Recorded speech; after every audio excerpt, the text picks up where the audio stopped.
الحمد لله نحمده ونصلي على رسوله الكريم أما بعد فأعوذ بالله من الشيطان الرجيم بسم الله الرحمن الرحيم لن ينال الله لحومها ولا دماؤها ولكن يناله التقوى منكم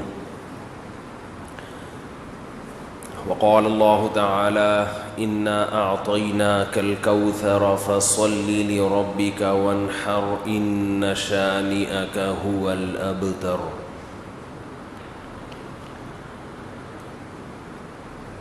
بقرعید کی آمد ہے تو بقرعید ہی کے حوالے سے کچھ باتیں کرنے کا ارادہ ہے. اللہ تعالیٰ سے دعا ہے اللہ تعالیٰ صحیح طرح سے بات کہنے کی، سننے کی، سمجھنے کی اور پھر عمل کی توفیق عطا فرمائے.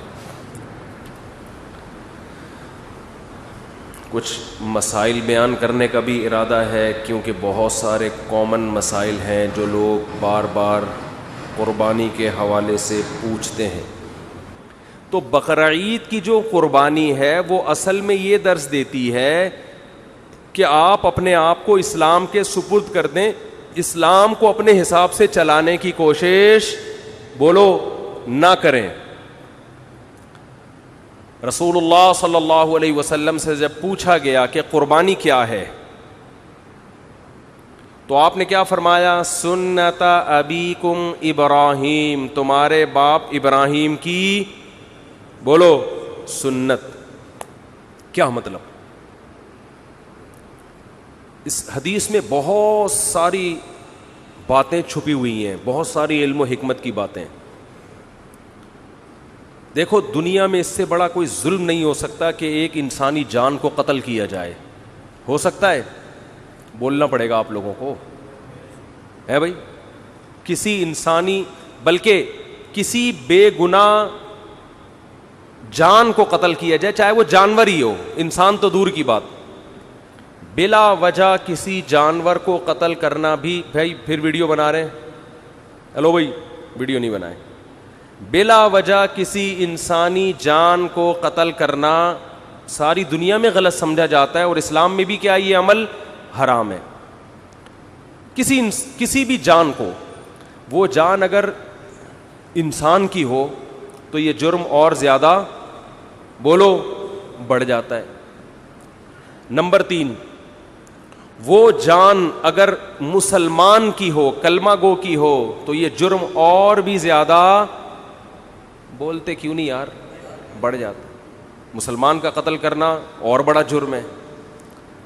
وہ جان اگر کسی رشتہ دار کی ہو تو اس کا جرم اور زیادہ بڑھ جاتا ہے. رشتہ دار کو قتل کرنا کسی غیر کو قتل کرنے سے زیادہ بڑا جرم ہے. رشتہ داروں میں سب سے مضبوط رشتہ اولاد کا ہوتا ہے. اس کی دلیل یہ ہے کہ آپ کے مرتے ہی سب سے زیادہ وراثت کس کو ملتی ہے؟ اولاد کو. اس لیے اسلام نے سب سے گہرا رشتہ کس کا مانا ہے؟ اولاد کا. تو اولاد کو قتل کرنا قتل کی نوعیت میں اور بھی بڑا جرم. کیا خیال ہے بھائی؟ تو باپ کو حکم دیا جا رہا. اچھا چھٹی بات، اولاد بھی ایسی جو بے قصور ہو. بعض دفعہ اولاد نے کچھ ایسے کام کیے ہوتے ہیں آدمی غصے میں آ کے مار دیتا ہے اس کو، وہ بھی غلط کرتا ہے، قتل تو پھر بھی جائز نہیں ہے. لیکن اولاد اگر کیا ہو، معصوم اور نیک، کوئی قصور نہیں ہے اس کا، اس کو قتل کرنا اور بھی بڑا جرم. پھر وہ اولاد اگر نابالغ ہو تو شریعت میں نابالغوں کے حقوق بالغوں سے زیادہ ہیں. آج تو ان حقوق پر عمل نہیں ہوتا. یہ خوب مسئلہ سمجھ لیں، نابالغ بچے کا مال اس کی پرمیشن سے بھی آپ استعمال نہیں کر سکتے. نابالغ بچہ صدقہ کرے گا تو شریعت میں وہ کالعدم ہے، کیونکہ اس کو یہ حق نہیں ہے کہ اپنا مال کسی کو دے دے. وہ ابھی نہ سمجھے، شریعت نے اس کے تصرفات اور اس کے اس قسم کے افعال کو کالعدم قرار دیا ہے. نابالغ بچہ آپ کو اپنا پلاٹ گفٹ کر دے، شریعت اس کو کالعدم مانتی ہے. کوئی وصیت کر دے، کالعدم. سمجھتے ہو؟ کیونکہ اس کے مال کی حفاظت اور اچھا نابالغ بچے سے آپ کوئی کام بھی نہیں لے سکتے. یہ بہت اہم پوائنٹ کی بات ہے. لوگ خدمت لے رہے ہوتے ہیں نا, وہ بچہ کوئی جا بیٹا یہ لے کر آ, جا بیٹا پانی لے کر آ, جا بیٹا یہ لے کر آ. تو علماء نے یہ مسئلہ بیان کیا ہے کہ نابالغ بچے سے آپ کوئی کسی قسم کی خدمت نہیں لے سکتے. والدین خدمت لے سکتے ہیں, اسی طرح استاذ والدین کی پرمیشن سے اتنی خدمت لے سکتا ہے جس کا تعلق تربیت سے ہو. بہت مشکل ہے بات سمجھانا, بہت مشکل. مثال کے طور پر آپ نے پڑھنے کے لیے اپنا بچہ کسی ٹیچر کے حوالے کیا.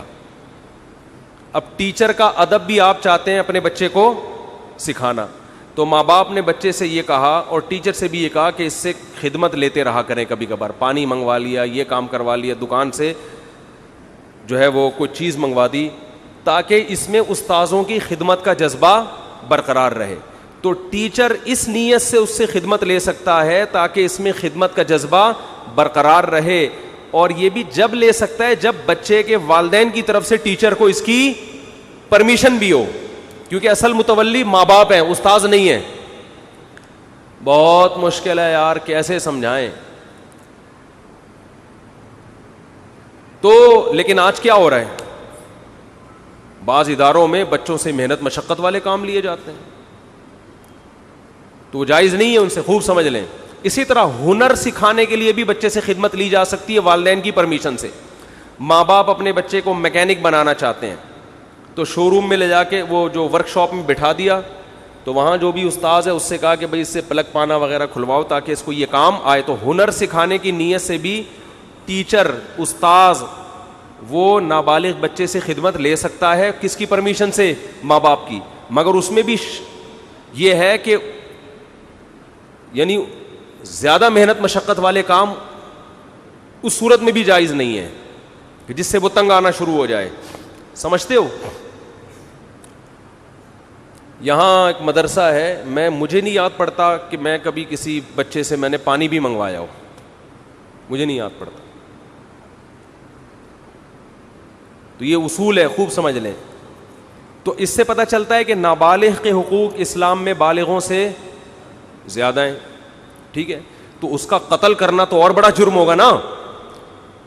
تو ابراہیم علیہ السلام کو اللہ تعالی حکم دے رہے ہیں کہ آپ قتل کریں ایک جان کا, اور وہ جان بھی انسانی جان, اور انسانی جان بھی معصوم بے گناہ, اور معصوم بھی آپ کا رشتہ دار, اور رشتہ دار بھی وہ جو سب سے قریبی, اور نابالغ بھی جس کے حقوق بالغوں سے زیادہ ہیں. اور مزید ایک بات یہ کہ وہ بچہ جو آپ کو آپ کی قربانیوں کے صلے میں بطور گفٹ ملا تھا. نہیں آ رہی بات؟ ابراہیم علیہ السلام نے جب اللہ کے لیے قربانیاں دی ہیں نا, تو اس کے گفٹ میں اللہ نے کیا دیے؟ اسماعیل. تو یہ تو اور زیادہ عجیب سی, یہ تو یعنی illogical بات بھی ہو گئی کہ معاذ اللہ نقل کفر ایک بہت بڑا جرم بھی کروایا جا رہا ہے, قتل انسانی کا, اور illogical کام بھی کروایا جا رہا ہے, اس لیے کہ جو چیز بطور گفٹ کے دی جاتی ہے وہ کبھی واپس نہیں لی جاتی. وہ طبعی عمر کو پہنچنے کے بعد انتقال کر جائے تو وہ تو سب نہیں مرنا ہے. ابراہیم علیہ السلام کہہ سکتے تھے اللہ تو نے تو میری قربانیوں کے صلے میں مجھے یہ بیٹا دیا تھا, تو دیا کیوں تھا جب تو نے اس عمر میں لینا تھا اور میرے ہی ہاتھوں ذبح کروانا تھا اس کو؟ کوئی لاجک سمجھ میں آتی ہے؟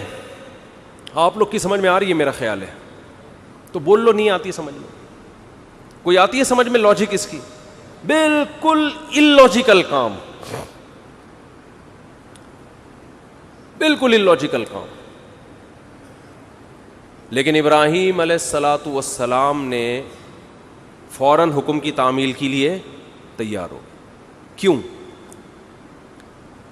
اس لیے کہ اللہ جب کسی بات کا حکم دے دے تو وہ illogical بھی کیا بن جاتا ہے؟ بولو لاجک. یہ چیز آج لبرل لوگوں کی کھوپڑی شریف میں بیٹھ نہیں رہی ہے. یہ ہر چیز میں پوچھتے ہیں کیوں, وائی, اس میں کیا ہے, کھڑے ہو کر پانی پینا کیوں, بیٹھ کے پیوں, میں وہ ان سے جب بھی کوئی پوچھے نا اسلام میں بیٹھ کر پانی پینا کیوں افضل ہے, کھڑے ہو کر بھی جائز ہے, افضل ہے بیٹھ کے پیو. اسے بولے کپڑے کیوں پہنے ہوئے ہیں, کیوں کا جواب دیکھو. جب بھی کوئی گمراہ آدمی کیوں کرے نا, سوال پوچھے, تو جواب دینے کے بجائے اس سے سوالات پوچھنا شروع کر دو کہ تیرے اوپر پہلے 10 سوال ہیں تو اس کا جواب دے. ہمیشہ ہر باطل کی عادت ہوتی ہے وہ آپ کو سوالات میں الجھائے. آپ اسی سے پوچھو کہ اور بہت سارے کیوں ایسے جن کا تمہارے باپ کے پاس بھی, اب تو باپ کا لفظ اب چلے گا, جس کا تمہارے باپ کے پاس بھی کوئی جواب نہیں ہے. یہ جو لبرل لوگ ہم سے پوچھتے ہیں تم لوگ لاکھوں جانور کاٹ دیتے ہو, معصوم جانور قربانی کے دنوں میں, ظلم ہے جانوروں پر, تو بجائے ان کے جواب دینے کے آپ ان سے پوچھا کرو تم ایک مرغی بھی کیوں کاٹتے ہو. جو میکڈونلڈ میں اتنی لاکھوں مرغیاں کٹ کے برگر میں آتی ہیں, یہ کس بیس پر کاٹ رہے ہو؟ کیونکہ انسان اتفاق سے جب وجود میں آیا ہے, یہ جانور بھی اتفاق سے وجود میں آئے ہیں, تو اتفاق سے وجود میں آئی ہوئی چیزوں میں کسی کو کسی پر برتری حاصل نہیں ہوتی. جتنا حق زندہ رہنے کا اس دنیا میں انسان کا ہے, اتنا ہی حق مرغیوں کا بھی ہے. آپ کہہ سکتے ہو کہ جانور بھی تو ایک دوسرے کو کھاتے ہیں, تو وہ تو جانور ہے نا, وہ تو گدھے ہیں. ان کو تو سینس نہیں ہے, آپ کو تو کھوپڑی دی اللہ نے. اللہ کو نہیں مانتے, چلو فطرت نے دی آپ کو کھوپڑی, اور آپ کے پاس کھانے کی دنیا میں اور کم چیزیں. دال کھاؤ, ماش کی دال میں اتنا پروٹین ہے, گوشت کی ضرورت کافی حد تک پوری کر دیتی ہے ماش کی دال. ہندو کھاتے ہیں نا دالیں, کھا کھا کے تو 99 سال زندہ رہتے ہیں. تو کوئی زندہ رہنے کے لیے گوشت کھانا ضروری نہیں ہے. اسلام نے جو ہمیں گوشت کھانے کا حکم دیا وہ تو اور بہت سارے, اس میں تو ابھینندن کی وجہ سے قائم ہے. یہ اس میں تو یہ کہا ہے بھائی وہ آئے گا تو تم گوشت کھاؤ گے تو اوپر جا کے اس کو چائے پلا کے رخصت کرو گے. دالوں پہ یہ کام, جو دال پہ سیٹ ہو گیا, جو سبزی پہ سیٹ ہو گیا, وہ یہ کام 10-20 سال امریکہ نے افغانستان میں گھاس کھائی کہ نہیں کھائی؟ 20 سال امریکہ نے افغانستان میں کیا کھایا ہے؟ گھاس کھائی ہے. آگے سے افغان لڑے ہیں, تو اگر افغان سبزی خور ہوتے 20 سال لڑتے؟ کیا ہو گیا بھائی؟ 20 سال یہ دمبے کھا کے لڑے ہیں میرے بھائی. یہ سبزیوں پہ لڑائیاں نہیں ہوتی. تو گوشت کے تو سائیڈ افیکٹ ہیں کہ اس سے لڑتا ہے آدمی. تو لبرل لوگوں کو تو گوشت کی پیس, وہ کیا ہے, لو پیس چاہتے ہیں نا دنیا میں, اور بھی 2-4 اس طرح کے الفاظ ہیں, پیس, لو, اور کیا ہے, خیر وہ سوچتے رہیں بعد میں بیٹھ کے. تو یہ تو پیس فل دنیا چاہتے ہیں, اس میں تو گوشت ہونا ہی نہیں چاہیے. آپ کو تو چاہیے کہ آپ ہندوؤں کی طرح گائے, وہ تو ہندو صرف گائے کی خدمت کرتا ہے, آپ کو چاہیے آپ بھینس کی بھی کریں, بکری کی بھی کریں. تو ہم تو لاکھوں جانور کاٹتے ہیں, ہم پر اعتراض نہیں ہوتا, کیونکہ ہم کس کے حکم پہ کاٹتے ہیں؟ وہ تو اگر اولاد کو کاٹنے کا حکم دیتا اس کو کاٹ دیتے بھائی, جیسے ابراہیم علیہ السلام نے کہا کاٹ دو بس. جب ان لاجیکل کام اللہ نے کہہ دیا تو وہ ان لاجیکل رہا نہیں ہے, وہ لاجیکل, وہ سراپا لاجک سے بھرا ہوا کام ہے. وہ خدا ہے بھائی, ہم تو خدا کے غلام ہیں, ہمیں اگر اللہ ابراہیم علیہ السلام کو حکم دیتا اسماعیل کو کاٹو, وہ نہیں کاٹتے. اللہ ویسے ہی بھی تو اٹھا سکتا تھا نا. کتنوں کے بچے 7-8 سال کی عمر میں ٹرک کے نیچے آ کے ہلاک ہو جاتے ہیں, وباؤں سے مر جاتے ہیں. تو وہ تو اللہ کو ویسے بھی حق حاصل ہے کہ, تبھی تو اللہ قرآن میں کہتے ہیں کہ تم اللہ کی راہ میں صدقہ خیرات کرو. انسان کہتے ہیں اللہ میں خیرات کروں گا میں تو غریب ہو جاؤں گا, تو قرآن بار بار کیا کہتا ہے؟ یبسط الرزق لمن یشاء ویقدر, جس کے لیے میں چاہتا ہوں رزق کے دروازے کھول دیتا ہوں, جس کے لیے میں چاہتا ہوں تنگ کر دیتا ہوں. تو یہ تو میرے ہاتھ میں ہے, میں تمہیں ویسے بھی غریب کر سکتا ہوں, صدقہ دو. اگر اس سے غریب ہو بھی گئے ثواب تو ملے گا نا, اول تو ہوگے نہیں, اللہ دے گا مال تمہیں. تو ہمارے پاس تو دلیل ہے ہمارے رب کی طرف سے, اس نے ہمیں حکم دیا بقرعید کے 3 دنوں میں اپنے حبیب سے کہلوا دیا صلی اللہ علیہ وسلم, اللہ کو جانور کا خون بہانے سے زیادہ کوئی عمل محبوب, بولو نا بھائی, نہیں ہے. تو ہمارے پاس تو دلیل ہے کہ ابراہیم کو اللہ نے حکم دیا اپنے بیٹے کو ذبح کرو. اولاد کا ذبح کرنا اللاجیکل کام, کسی انسان کو کاٹنا اللاجیکل, لیکن اللہ کے کہنے سے کیا بن گیا؟ لاجک سے بھرا ہوا. اب اس پہ اعتراض کرنا اللاجیکل ہے. تو وہ خدا اگر ہمیں دمبے کاٹنے کا حکم دے اور اس میں انسانوں کا فائدہ بھی ہو, خود ان جانوروں کا بھی فائدہ ہے, خود ان جانوروں کا. اگر یہ جانور نہ کٹیں تو یہ تو بڑھاپے میں ان کو کون پوچھے گا؟ آپ انڈیا میں گایوں کی حالت دیکھو, بوڑھی گایوں کی, جن کو ماں جب بنایا ہے تو ماں جیسا بڑھاپے میں سلوک تو کرو ان کے ساتھ. کوئی پوچھنے والا نہیں ہوتا ان جانوروں کا. ان جانوروں کا جوانی میں کٹ جانا ان کے لیے بھی فائدہ مند اور انسانوں کے لیے بھی فائدہ مند ہے. اور اللہ کہتے ہیں سخرھا لکم, ان جانوروں کو اللہ نے کس کے لیے بنایا؟ ہمارے لیے. تو جو مذہب کو نہیں مانتے ان سے سوال ہے کہ تو ایک مرغی بھی کس بیس پہ کاٹتا ہے؟ اے بھائی تم شکار کس بیس پہ کرتے ہو؟ یہ جانوروں کو بھی زندہ رہنے کا اتنا حق ہے جتنا انسانوں کو ہے. تو ان سے سوال کیا کریں ان کے بجائے ان کا جواب دینے کے.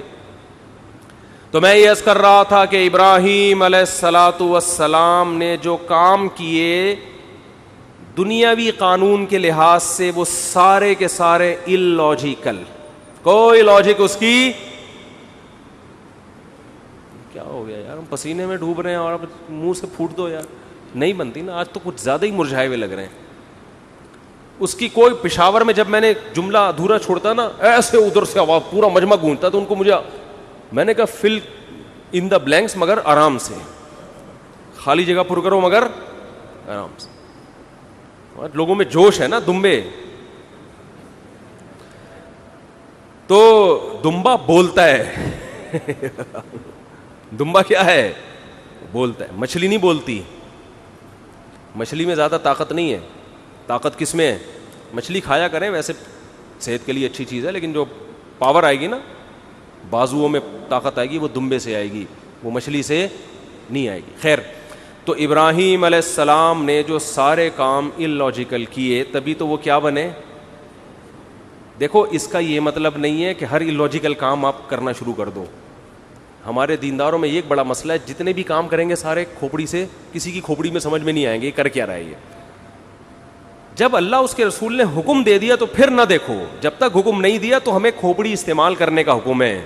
کوئی بھی لاجیکل کام کرنے کی ہمیں اجازت نہیں ہے. دکان کو بند کیا, آیت الکرسی پڑھ کے پھونک مار کے آگے کے ڈاکوؤں سے حفاظت رہے گی, تالا نہیں لگایا, تو یہ لاجیکل ہے یا اللاجیکل ہے؟ اسلام نے حکم دیا بھائی پہرے رکھو, تالے لگاؤ, حفاظت کرو.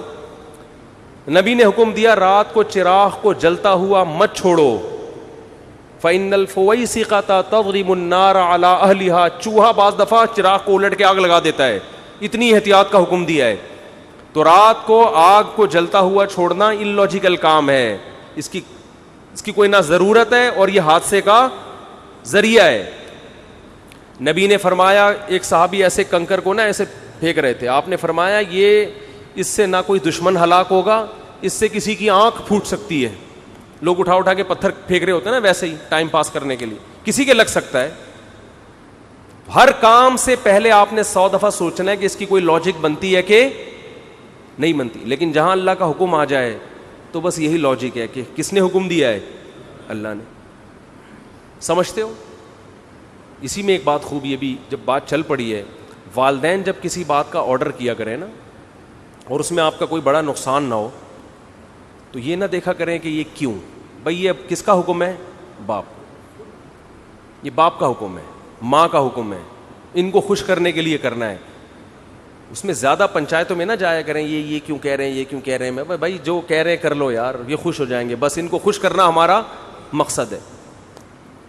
بحث بہت ہوتی ہے آج کل, میاں بیوی میں بحثیں چل رہی ہوتی. شوہر کسی بات کا آرڈر دیتا ہے, آرڈر یا گزارش کرتا ہے, آرڈر کا لفظ ذرا سخت ہو گیا,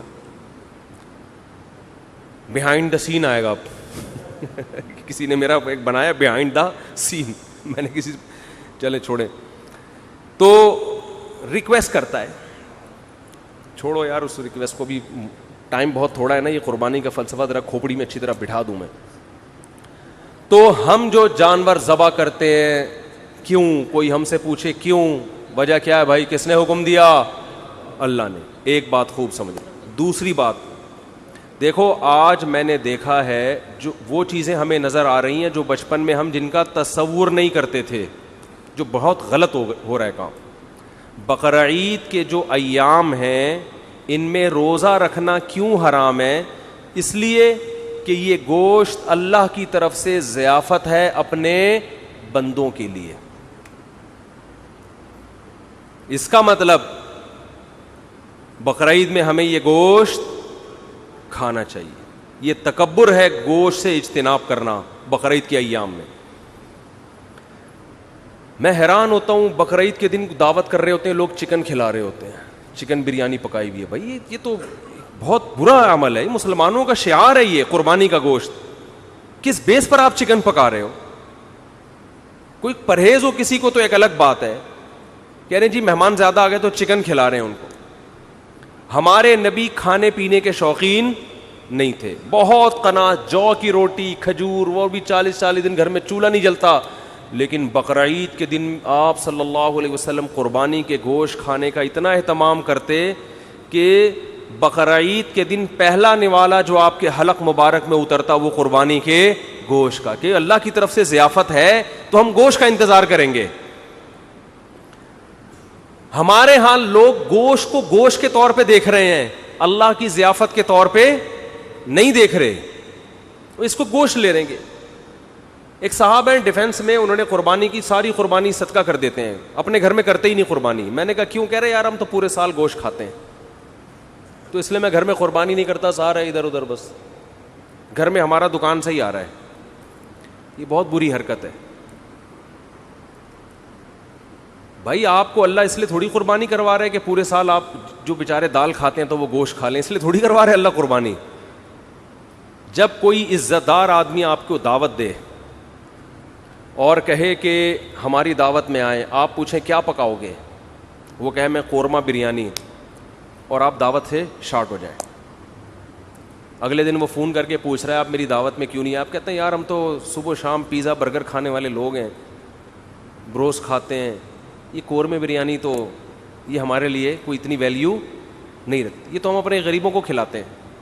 اس کو غصہ آئے گا کہ نہیں آئے گا؟ کیا ہو گیا بھائی؟ او بھائی ابھی اس کے قورمے کو نہیں دیکھا جائے گا, اس کی نسبت دوست کی طرف کی جائے گی کہ میرا بچپن کا دوست ہے, اس نے وہ بے شک دال چاول کھلائے. آپ جائیں گے نوالے بھر بھر کے شوق سے کھائیں گے, تعریفیں بھی کریں گے. آپ کی ماں نے بھنڈی پکائی ہو, ہے بھائی مسور کی بھنڈی تو بہت اعلیٰ غذا ہے. مسور کی دال جو اللہ دشمنوں کو بددعا, جب کیونکہ بہت خشک ہوتی ہے, ٹھیک, مسور کی دال بہت خشک ہوتی ہے. مسور کی دال پکائی آپ کی والدہ نے, لیکن دال چاول مسور کی دال بہت اچھی ہوتی ہے. میں یہ وضاحتی بیان اس لیے کرنا پڑتا ہے کہ پھر لوگ دال چاول دعوت کرتے ہیں نا تو کچھ اور چیز لے آتے ہیں سامنے. تو آپ کی والدہ نے محبت سے مسور کی دال پکائی, تو آپ محبت کے اظہار میں لقمے بھر بھر کے کھاؤ گے کہ نہیں کھاؤ گے؟ تو یہ تکبر ہے کہ ڈیفینس میں رہنے والا آدمی کہہ رہا ہے یار ہم تو پورے سال گوشت کھاتے ہیں, ہمیں کیا ضرورت ہے. او بھائی شوق سے کھاؤ, تواضع کے ساتھ کھاؤ, یار ہم تو اللہ کے رزق کے محتاج ہیں. اللہ تیرا فضل ہے کہ تو ہمیں کھلا رہا ہے. حقیقت ہے اللہ نہ کھلائے تو ہم تو بھوکے مر جائیں. تو اس میں شوق سے نبی صلی اللہ علیہ وسلم نے, روایت میں آتا ہے 100 اونٹ نہر کیے, 60 اپنے ہاتھوں سے, باقی حضرت علی سے. ہر گوشت, ہر جانور میں سے تھوڑا سا آپ نے نوالا لیا ہے اس میں سے. تو اس لیے اس میں تکبر بھی ٹھیک نہیں ہے کہ ہمیں کیا ضرورت ہے, ساری قربانیاں ادھر کر دی. بھائی کچھ نہ کچھ گوشت رکھو. اور کنجوسی بھی ٹھیک نہیں ہے. بعض لوگ اللہ کی ضیافت کو جو قبول کرتے ہیں تو اگلے سال بقرعید تک وہ ضیافت ہی چلتی رہتی ہے ان کی. محرم کے حلیم کس سے پک رہے ہیں؟ ہے بھائی, اتنی بھی کنجوسی ٹھیک نہیں. وہ ایک چٹکلا ہے نا اس پہ, ایک آدمی کو خواب آیا, بقرعید کے 6 مہینے بعد خواب آیا کہ اس کا بکرا جنت میں ٹہل رہا ہے, ایک ٹانگ نہیں ہے, ایک ران نہیں ہے. اس نے پوچھا فرشتوں سے یہ کون ہے بھائی؟ اس نے کہا یہ تمہارا بکرا جو تم نے ذبح کیا تھا جنت میں. اس نے کہا ٹانگ کہاں ہے؟ کہہ رہا وہ ابھی تک فریزر میں پڑی ہوئی ہے, وہ ابھی تک تمہارے, وہ جب پہنچے گی تو لگا دیں گے یہاں پہ. سمجھ رہے ہیں؟ تو اتنی کنجوسی بھی ٹھیک نہیں. یہ کھاؤ بھی اور کھلاؤ بھی, رج کے کھاؤ تو رج کے کھلاؤ, لیکن رج کے کھانے میں اتنا ضرور ہے کہ گوشت اسی کو سوٹ کرتا ہے جو اس کو یوٹیلائز بھی کرے. تھوڑا سا ورزش ہو, محنت ہو تو پھر تو گوشت کھائے انسان. زیادہ محنت کا کام نہیں ہے تو پھر اللہ کی ضیافت اتنی قبول کریں جتنی افورڈ کر سکتے ہیں. میرے بیان سن کے چربیاں کھا کھا کے پتہ چلا آغا خان میں پڑے ہوئے ہیں, لیکن کھائیں ضرور.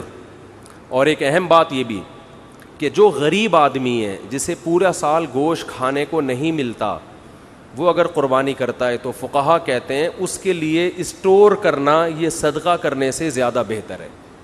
سمجھتے ہو ایسے غریب بھی ہیں جو بیچارے پورے سال گوشت نہیں ملتا, ان کے بچے ہیں, فیملی ہے, تو اس کے لیے اسٹور کرنا یہ صدقہ کرنے سے زیادہ بہتر ہے, کیونکہ اپنے بچوں کا حق دوسرے کے بچوں سے پہلے ہے.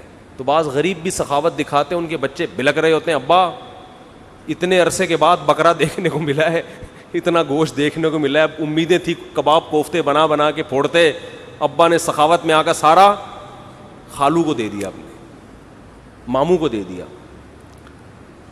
تو فقہا نے مسئلہ بیان کیا ہے کہ بھئی اگر کوئی آدمی غریب ہے, اس کے خاندان بڑا ہے, تو پورا گوشت اسٹور کر لے, بچوں کا حق پہلے, بچوں کو پہلے فوکس کر, بیوی بچوں کو اپنے. سمجھتے ہو کہ نہیں سمجھتے, تو وہ پھر اس پہ آپ طنز نہ کریں کہ 6 مہینے بعد حلیم کیوں پکڑا ہے, بھائی اس کا مسئلہ ہے, وہ اللہ نے اس کو, تو بچوں کو پہلے کھلائے باقی بعد میں. تو یہ جو قربانی کے 3 حصے کیے جاتے ہیں یہ فرض واجب نہیں ہے, یہ مالدار کے لیے ایک مستحب حکم ہے کہ آپ مالدار ہیں تو آپ تو پورے سال کھاتے رہتے ہیں, ایک حصہ آپ کھا لیں, آپ اللہ کی طرف سے ضیافت ہے, ایک حصہ رشتہ داروں میں بانٹ دیں.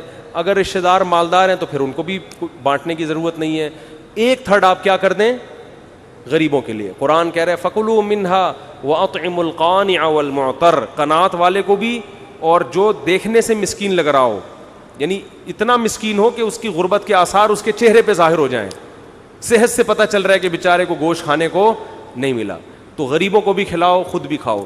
تو جو غریب ہے وہ سارا کھا لے, جو مالدار ہے وہ 1/3 صدقہ کر دے. اور بھی کچھ مسائل ہیں جو انشاءاللہ جمعے کے بیان کے بعد میں قربانی کے حوالے سے بتاؤں گا.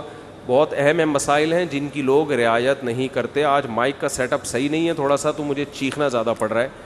تو نماز کے بعد انشاءاللہ ہمارے یہاں عید الاضحیٰ کی نماز 6:30 پر ہوگی, اور ہمارے یہاں 6:30 کا مطلب 6:30 ہی ہوتا ہے, سمجھتے ہو, اس سے پہلے بیان نہیں ہوتا تاکہ نماز ایک دم ٹائم پہ کھڑی ہو جائے. تو کچھ مسائل جو آپ نے پوچھنے وہ بھی پوچھ لیے گا نماز کے بعد انشاءاللہ. اللہ تعالیٰ عمل کی توفیق عطا فرمائے. قربانی سے متعلق کچھ, یہ کیا پوچھا کسی نے, جلدی بتائیں. کچھ موٹے موٹے مسائل بتا دوں جو بہت زیادہ پوچھے جاتے ہیں. دیکھیں, قربانی کے جانور میں 7 آدمی اگر شریک ہیں تو 7 کے پیسے برابر ہونا ضروری نہیں ہے. بعض دفعہ گھر کا کوئی فرد بچڑا لے کر آتا ہے, چھوٹے بھائی کا حصہ بھی ڈال دیا, درمیانے والے کا بھی ڈال دیا, ایک ہمشیرہ کا حصہ ڈال دیا اس میں, کسی نے پورے پیسے دیے, کسی نے آدھے دیے, کسی نے, کوئی بیٹھ کے پیڑے کھانے والے بھی گھر میں ہوتے ہیں, وہ فری پھوکڑ میں حصہ اس کے نام ہو گیا. تو یہ سب جائز ہے. یہ ضروری ہے کہ جس کا حصہ ہے اس سے ایک دفعہ پرمیشن لے لیں, کیونکہ قربانی عبادت ہے, عبادت میں نیت ضروری ہے. جب اس کو اطلاع ہی نہیں ہے تو اس کی طرف سے حصہ پھر ہوگا نہیں. اطلاع دیں گے, بتا دیں گے تو بس یہ اس کا مطلب وہ راضی ہے. اس پہ منع کرنا ہوتا تو منہ سے کہہ دیتا کہ نہیں میرا حصہ نہ ڈالو. تو اتنا کافی ہے, سب کی طرف سے برابر پیسے شامل ہونا ضروری نہیں ہے. اور جو 7 حصے آپ ڈالیں گے سارے عاقل بالغ ہونے چاہیے, ٹھیک ہے. مرحومین کی طرف سے بھی قربانی جائز ہے. مرحومین کی طرف سے جو قربانی ہوتی ہے وہ ہوتی آپ کی طرف سے ہی ہے, لیکن اس کا ثواب مرحوم کو ملتا ہے, وہ ہوتی آپ ہی کی طرف سے ہے. اس لیے آپ اس گوشت کے مالک ہیں, کھائیں, صدقہ کریں, آپ کی مرضی ہے. کیونکہ مرحوم وہ کسی عمل کا مکلف نہیں ہے, اس کا تو بیچارے عمل کا دروازہ بند ہوا تبھی تو مرحوم ہوا نا وہ.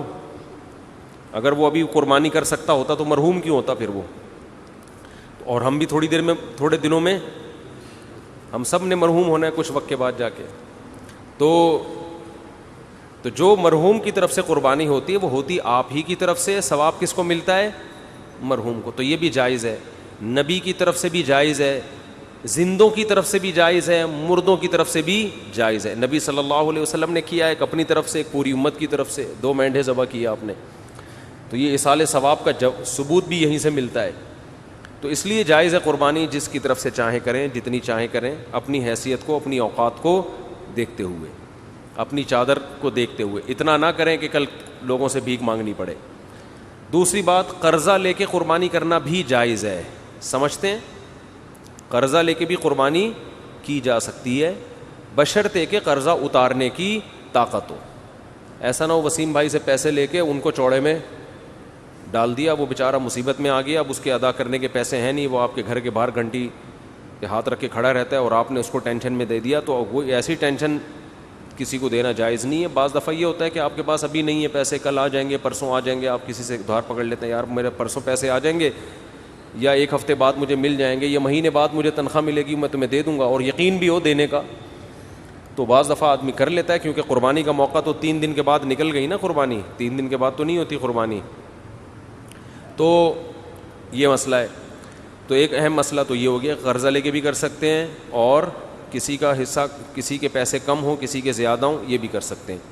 ایک اہم مسئلہ یہ بھی ہے قربانی میں کہ گائے کے جب 7 حصے ہوں گے تقسیم کے وقت, تو 7 حصوں کو تول کے تقسیم کرنا ضروری ہے, کیونکہ سود گوشت جو ہے یہ سودی اموال میں سے ہے.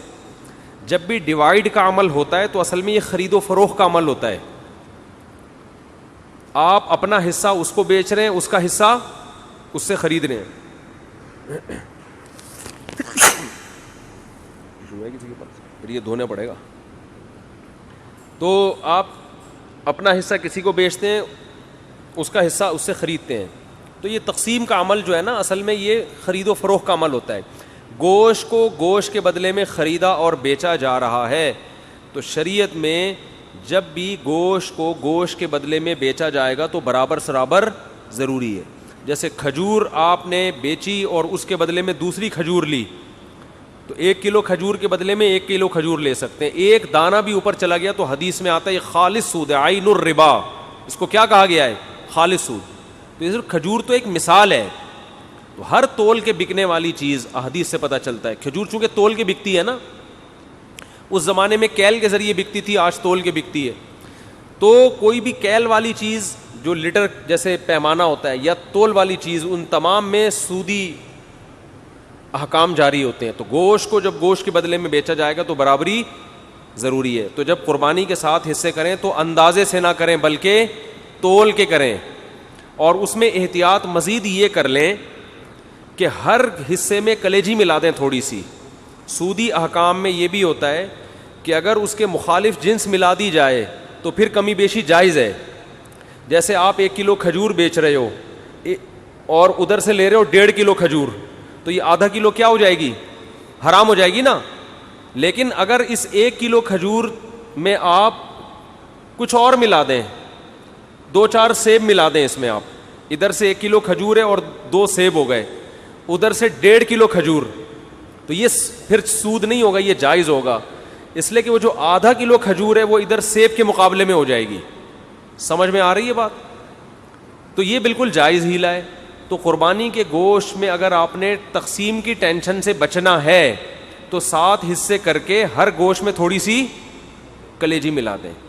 ہر کلیجی میں تھوڑا سا گوشت ملائیں, ہر گوشت میں تھوڑی سی کلیجی. جب شروع میں کلیجی کے 7 حصے کریں, کلیجی, پھیپڑے اور جو کچھ بھی ہوتا ہے, تو اس میں 1-2 بوٹی گوشت کی ملا دیں.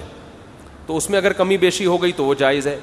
اور گوشت کے جب 60 ڈھیریاں بنائیں تو اس میں 2 بوٹیاں 3 بوٹیاں کس کی ملا دیں ہر ڈھیری میں؟ کلیجی کی. تو یہ سود سے بچنے کا ایک ہیلا ہے, تدبیر ہے.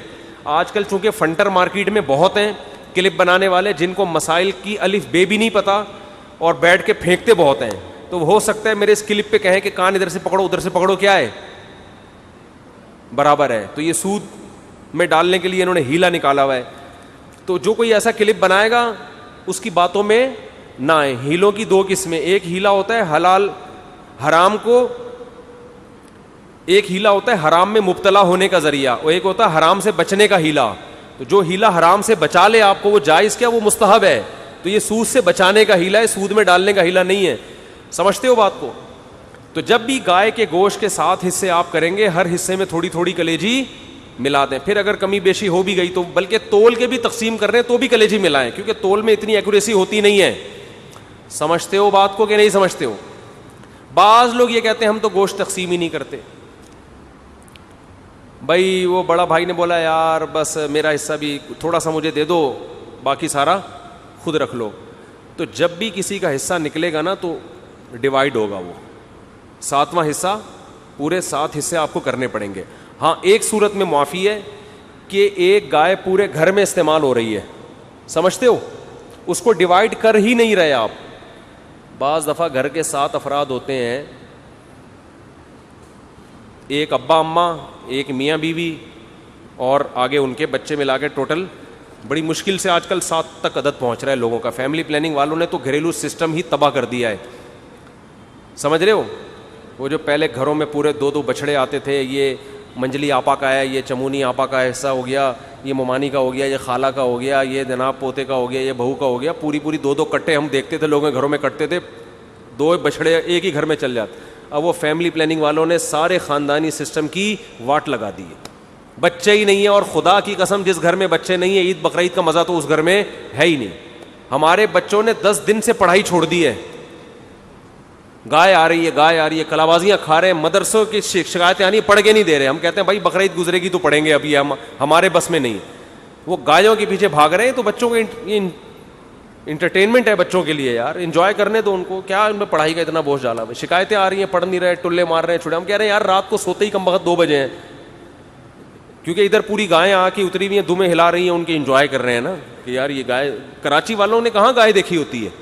وہ ایک ویڈیو ہے بنارس کی، اس پہ بیل کے پیچھے پبلک بھاگ رہی ہے، اس پہ نیچے کے پی کے والوں نے، پنجاب والوں نے کمنٹس کیے ہوئے کہ کراچی والوں نے کبھی گائے دیکھی نہیں ہے. واقعی نہیں دیکھی بھائی. گائیں تو کھیتوں میں ہوتی ہیں یار، بکریاں شہروں میں تھوڑی ہوتی ہیں. تو ہمیں تو یہی تو سیزن ہے ہمارا گائے بچڑے دیکھنے کا، اور ایسا بچڑا مارکیٹ میں آ رہا ہے، طبیعت خوش ہو جاتی ہے دیکھ کے. دیکھو ہر گلی میں رونق ہے نا، ہر گھر کے آگے بچڑے بندھے ہوئے ہیں، اتنے اونچے اونچے لمبے لمبے خوبصورت، دیکھ کے طبیعت، یہ رونق ہے اللہ کی طرف سے. تو یہی تو بقرعید کا مزہ ہے، یہی تو تہوار ہے. دیکھو اسلام کے علاوہ جتنے تہوار ہیں نا آرٹیفیشل ہیں، مصنوعی خوشی ہے، اوریجنل نہیں ہے. ہندو جو ہولی مناتا ہے کس بات کی ہولی ہے، کیا ہے، کہہ رہے پتہ نہیں کس بات کی خوشی ہے، مجھے خود بھی ابھی تک پتہ نہیں ہے. بس خوشی مناؤ، انجوائے کرنے کی کوشش کرو. عیسائی کرسمس مناتے ہیں 25 دسمبر کو، کس بات کی خوشی، عیسیٰ علیہ السلام پیدا ہوئے تھے. تو آج تھوڑی پیدا ہوئے ہیں، وہ تو پیدا ہوئے ہوئے ان کو 2100 سال گزر چکے ہیں بھائی. یہ جو سالگرہ کی خوشی ہے مصنوعی خوشی ہے. پیدا تو اس وقت ہوا تھا نا جب بچہ پیدا ہوا تھا، اس وقت انسان خوش ہوتا ہے. اب 1 سال کے بعد کیا کروں میں ہو گیا. تو آج کا دن پیدا ہوا، تو آج کا دن یہ 2021 ہے آج، اور پیدا ہوا تھا 1990 میں پیدا ہوا تھا یہ. تو یہ خوشی ہوتی نہیں ہے، خام خواہ کی منائی جاتی ہے. اور شادی پہ بھی لوگ 1 سال کے بعد کیک کاٹ رہے ہوتے ہیں، حالانکہ مجھے پتا ہے اس دن تو ان کو افسوس ہوتا ہے. ایک سردار جی بیٹھے ہوئے فلم دیکھ رہے ہیں اور رو رہے ہیں، روئے جا رہے ہیں. کسی نے کہا کوئی رونے کا سین ہوگا. سردار جی سے پوچھا کون سی فلم دیکھ رہے ہو؟ کہہ رہے اپنی شادی کی ویڈیو دیکھ رہا ہوں بھائی میں. شادی کی ویڈیو دیکھ رہا ہوں میں. تو اسلام کی جو 2 عیدیں ہیں نا، وہ حقیقت میں کیا ہیں؟ خوشی کے دن ہیں. پہلی عید کیا ہے؟ رمضان کے روزے ختم. کتنا عجیب لطف محسوس ہوتا ہے یار، کھانے پینے کی کیا مل گئی؟ چھٹی. 1 مہینہ نہ کھا سکتے تھے نہ پی سکتے تھے. رمضان کی تراویح ہے، اتنی لمبی لمبی نمازیں، اور سارا پھر اعتکاف والوں کا 10 دن اپنے آپ کو باؤنڈ کر کے مسجد میں بیٹھ جانا، بار بار دیکھنا چاند کب نظر آئے گا. ٹھیک ہے نا. اور 1 مہینے ناشتہ بھی گیا، نسوار بھی گئی، پان بھی گیا، گٹکا بھی گیا، سگریٹ بھی گئی، اور صبح کا ناشتہ بھی گول، دوپہر کا لنچ بھی گول، شام کی چائے بھی گول. سارا اسکیجول آؤٹ ہو جاتا ہے. اور 1 مہینے بعد کیسا پتلا ہونا شروع ہو جاتا ہے، کمزور ہونا شروع ہوتا ہے. ایک دم چھٹی مل جاتی ہے، چاند نظر آ گیا، اور کل کیا ہے؟ کل روزہ نہیں ہے. نیچرل خوشی ہے، کھا رہے ہیں اس دن اتنا اچھا لگتا ہے، کھانے میں مزہ آتا ہے. تو روحانی خوشی بھی ہوتی ہے، جسمانی بھی. روحانی یہ ہوتی ہے کہ خدا نے ہم سے بڑی عبادت کروا لی، ہمارے رب نے اتنی عام دنوں میں 1 روزہ رکھنا کتنا مشکل کام ہے یار، کتنا مشکل کام ہے. سوچتا رہتا ہے آدمی، کیونکہ سب کھا رہے ہوں گے آپ کا روزہ ہے. اللہ رمضان میں ہمت دے کے پورے مہینہ کنٹینیو روزے رکھواتا ہے، پورے مہینے تراویح پڑھوا لیتا ہے. مرے سے مرا آدمی بھی زیادہ کچھ نہ کچھ عبادت کر ہی لیتا ہے رمضان میں. تو یہ خوشی ہوتی ہے یار، ہم سے اللہ نے گن پوائنٹ پہ عبادت کروا لی ہے، چلو ہم نہیں بھی چاہتے تھے کام کروا لیا. اس کی خوشی ہوتی ہے، روحانی خوشی ہے. اور ایک جسمانی خوشی کے کھانے پینے کی چھٹی. 1 مہینہ ڈائٹنگ کے بعد کسی مریض کو جب اجازت ملتی ہے نا پھوڑ سکتے ہو، تو آپ دیکھو اس کی خوشی کا عالم کیا ہوگا. اور ہماری 1 مہینہ ڈائٹنگ عام ڈائٹنگ نہیں ہے. مریض کو تو بہت ساری چیزیں کھانے کی اجازت ہوتی ہے، 2-4 چیزیں ڈاکٹر رکوا دیتا ہے، اور ہمیں نہ پینے کی اجازت اور نہ کھانے کی اجازت. اور 1 مہینہ یہ اسکیجول چلتا ہے، روٹین چلتی ہے. اس کے بعد چھٹی ملتی ہے تو مزہ نہیں آئے گا کیا؟ پھر بھی کسی کو مزہ نہ آئے تو وہ پاگل آدمی ہے. وہ کیا ہے؟ وہ پاگل ہے. دوسرا، بقرعید میں بقرعید کی بھی خوشی یہ اوریجنل خوشی ہے. کئی دنوں سے قربانی کی باتیں شروع, جانور لانا شروع, ان کی سیوا ہو رہی ہے, ان کو کھلا رہے ہیں. یہ نیچرل ہے. جس آدمی کو جانوروں سے محبت نہیں ہے وہ اپنی فطرت اور نیچر پہ نہیں ہے, وہ آرٹیفیشل مصنوعی زندگی میں ہے. سمجھتے ہو؟ یہ مصنوعی زندگی. آپ کو پتہ ہے ماہر نفسیات کہتے ہیں کہ جانور پالنے والے لوگوں میں نفسیاتی بیماریوں میں مبتلا ہونے کا اندیشہ کم ہوتا ہے. سمجھتے ہو؟ اور کتے پالنا نہ شروع کر دو. کتے پالنا اسلام میں جائز نہیں ہے, حرام جانور ہے, اس میں روحانیت نہیں ہے. یہ جو حلال جانور ہے نا جس میں اللہ نے برکت رکھی ہے, ان کے دودھ میں, ان کی قرآن کیا کہتا ہے, وَمِنْ أَصْوَافِهَا وَأَوْبَارِهَا وَأَشْعَارِهَا, ان کے اون میں, ان کے صوف میں, ان کے بالوں میں, ان کی کھالوں میں تمہارے فائدے ہیں, ان کے دودھ میں, ہر چیز ان کی استعمال ہوتی ہے. تو اس سے کیا ہے, حلال گوشت ملتا ہے انسان کو. ان جانوروں سے مانوس ہوتا ہے انسان. تو کتنے دنوں سے پالنا شروع کر دیتے ہیں. بچوں کی خوشیاں دیکھو, ناچتے پھر رہے ہیں گلیوں میں, کلابازیاں کھا رہے ہیں, ہماری گائے کب آ رہی ہے, ہمارا دمبا کب آ رہا ہے. اپنا دمبا نہیں ہوتا, دوسرے کے دمبے سے دل بہلانا شروع کر دیتے ہیں. اور پھر جب گائے جانور ذبح ہوتا ہے کتنا گوشت کھانے کو ملتا ہے, یہ تازہ گوشت ہے. تو اس میں روحانی خوشی کیا کہ اللہ نے ہم سے ابراہیم علیہ السلام کی سنت کو زندہ کروا لیا. ہمیں ہر بال کے بدلے میں اللہ نے ایک نیکی دے دی. یہ کون سی خوشی ہے؟ روحانی خوشی. یہ بھی خوشی ہے, مسلمان اس پہ بھی خوش ہوتا ہے, یار اللہ نے اتنا ثواب کا کام کروا لیا ہم سے. نمبر 2, گوشت انسان کی خوراک میں سب سے لذیذ ترین خوراک ہے. وہ اتنی وافر مقدار میں مسلمان کو بقرعید میں ملتا ہے کہ اتنی وافر مقدار میں عام طور پہ پورا سال نہیں ملتا. اور اتنا تازہ, اتنا فریش میٹ, اتنا بہترین. اور اس میں کمال کی بات یہ کہ اس گوشت کی نسبت کس کی طرف ہے؟ اللہ کھلا رہا ہے. ہٹو بچوں, اللہ تو دال بھی کھلائے, دیکھو پورے سال بھی اللہ ہی کھلاتا ہے.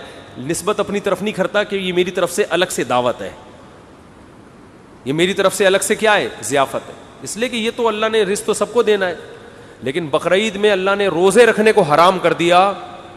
کیوں حرام کر دیا؟ کہ میری ضیافت سے اعراض لازم نہ آئے. آج میں نے دعوت کی اور تو کم بہت روزہ رکھ کے بیٹھا ہوا ہے, اس کا اپنا مزہ ہے.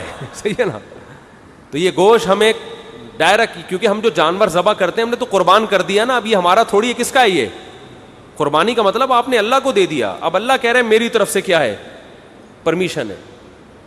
تبھی جب اللہ پرمیشن نہیں دیتا تو ہم نہیں کھاتے. حج میں دم کے طور پر جو جانور ذبح ہوتا ہے اس کا گوشت آپ نہیں کھا سکتے, لیکن جو شکرانے کا جانور ہے اس کا گوشت کھا سکتے. اور اللہ کہتے ہیں شکرانے کا ہے تو کھاؤ, اب تمہیں میری طرف سے اجازت ہے. تو بڑی خوشی یہ ہوتی ہے گوشت بھی, اور گوشت کی نسبت کس کی طرف ہے؟ اللہ کی طرف. تو یہ مسلمانوں کے جو تہوار ہے نا, یہ سچی مچی کی خوشیاں ہیں. اور کمال کی بات, جو ہٹو بچوں قسم کی بات ہے, دنیا میں جتنے مذہب کے تہوار ہوتے ہیں سب میں بے حیائی کا عنصر کوٹ کوٹ کے بھرا ہوا ہوتا ہے. شرابیں چلتی ہیں, زنا ہوتے ہیں. مسلمانوں کے تہوار میں نہ شراب ہے اور نہ بولو زنا, بلکہ عبادت سے شروع ہوتے ہیں. عید صبح شروع ہوتی ہے کس سے؟ نماز سے. نماز سے شروع ہوتی ہے. پھر ایک سنت کو زندہ کیا جاتا ہے حضرت ابراہیم کی. تو سنت میں بے حیائی تو نہیں ہوگی نا, وہ تو دعائیں پڑھ کے ہوگی. قربانی کے ذبح کے وقت دعائیں پڑھی جاتی ہیں, الحمدللہ عیاشی نہیں کی جاتی. تو مذہب بھی ہے, لطف بھی ہے, روحانیت بھی ہے, اور کیا چاہیے بھائی آپ.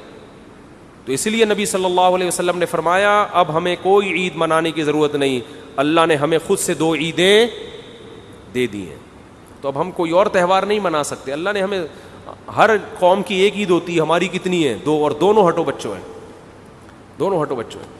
تو بچوں کو بھی جو ہے نا زیادہ ہٹو وٹو نہ کیا کرے. ہٹو بچوں, جانور کے پاس جانے دیں ان کو. آپ نے تو زندگی خشکی میں گزار دی, نہ دمبا پالا, نہ بکرا پالا, نہ گائے پالی, پرسنالٹی میں ہی لگے رہے, 3 پیس سوٹ اور ٹائی میں مصنوعی زندگی گزار کے برباد کر دی اپنے آپ کو. بچوں کو تھوڑا سا انجوائے کرنے دو, سمجھتے ہو؟ اور بچے پیدا کرو گے تو انجوائے کریں گے. وہ ایک آدھ بچہ انجوائے نہیں کرتا, ایک آدھ بچے کو بچہ نہیں کہتے, اس کو تو ایک کہتے ہیں ایک اتفاق سے, ڈارون کے نظریے کے تحت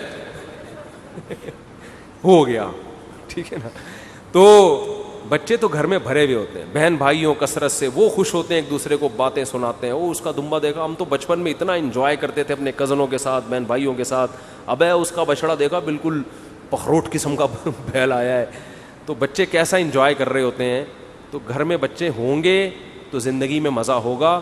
مصنوعی زندگی میں اللہ نے لطف نہیں رکھا. 3 پیس سوٹ ٹائی پہنے آفس جانے سے پہلے, گھر میں آ کے اس کو اتار دیں, ٹھیک ہے نا. ہر جگہ ہر چیز اچھی نہیں لگتی. تو جانور پالے, اس میں تواضع ہے, اس میں عاجزی ہے, اس میں انکساری ہے, اور ڈپریشن سے بھی آپ باہر نکلو. یہ تکبر انسان کی کھوپڑی کو خراب کرتا ہے, سمجھ رہے ہو؟ انسان کی کھوپڑی کو خراب کون سی چیز کرتی ہے؟ ہنسی مذاق والا آدمی ڈپریشن میں نہیں جاتا, اور جس کے میں تکبر ہوتا ہے وہ ہنسی مذاق, ایک تو چھچورا پن ہوتا ہے وہ غلط ہے, لیکن ایک طبیعت میں خوش مزاجی, جس کے تکبر ہوتا ہے وہ خوش مزاج نہیں ہوتا, وہ ہر وقت ناک پہ مکھی بٹھا کے رکھتا ہے.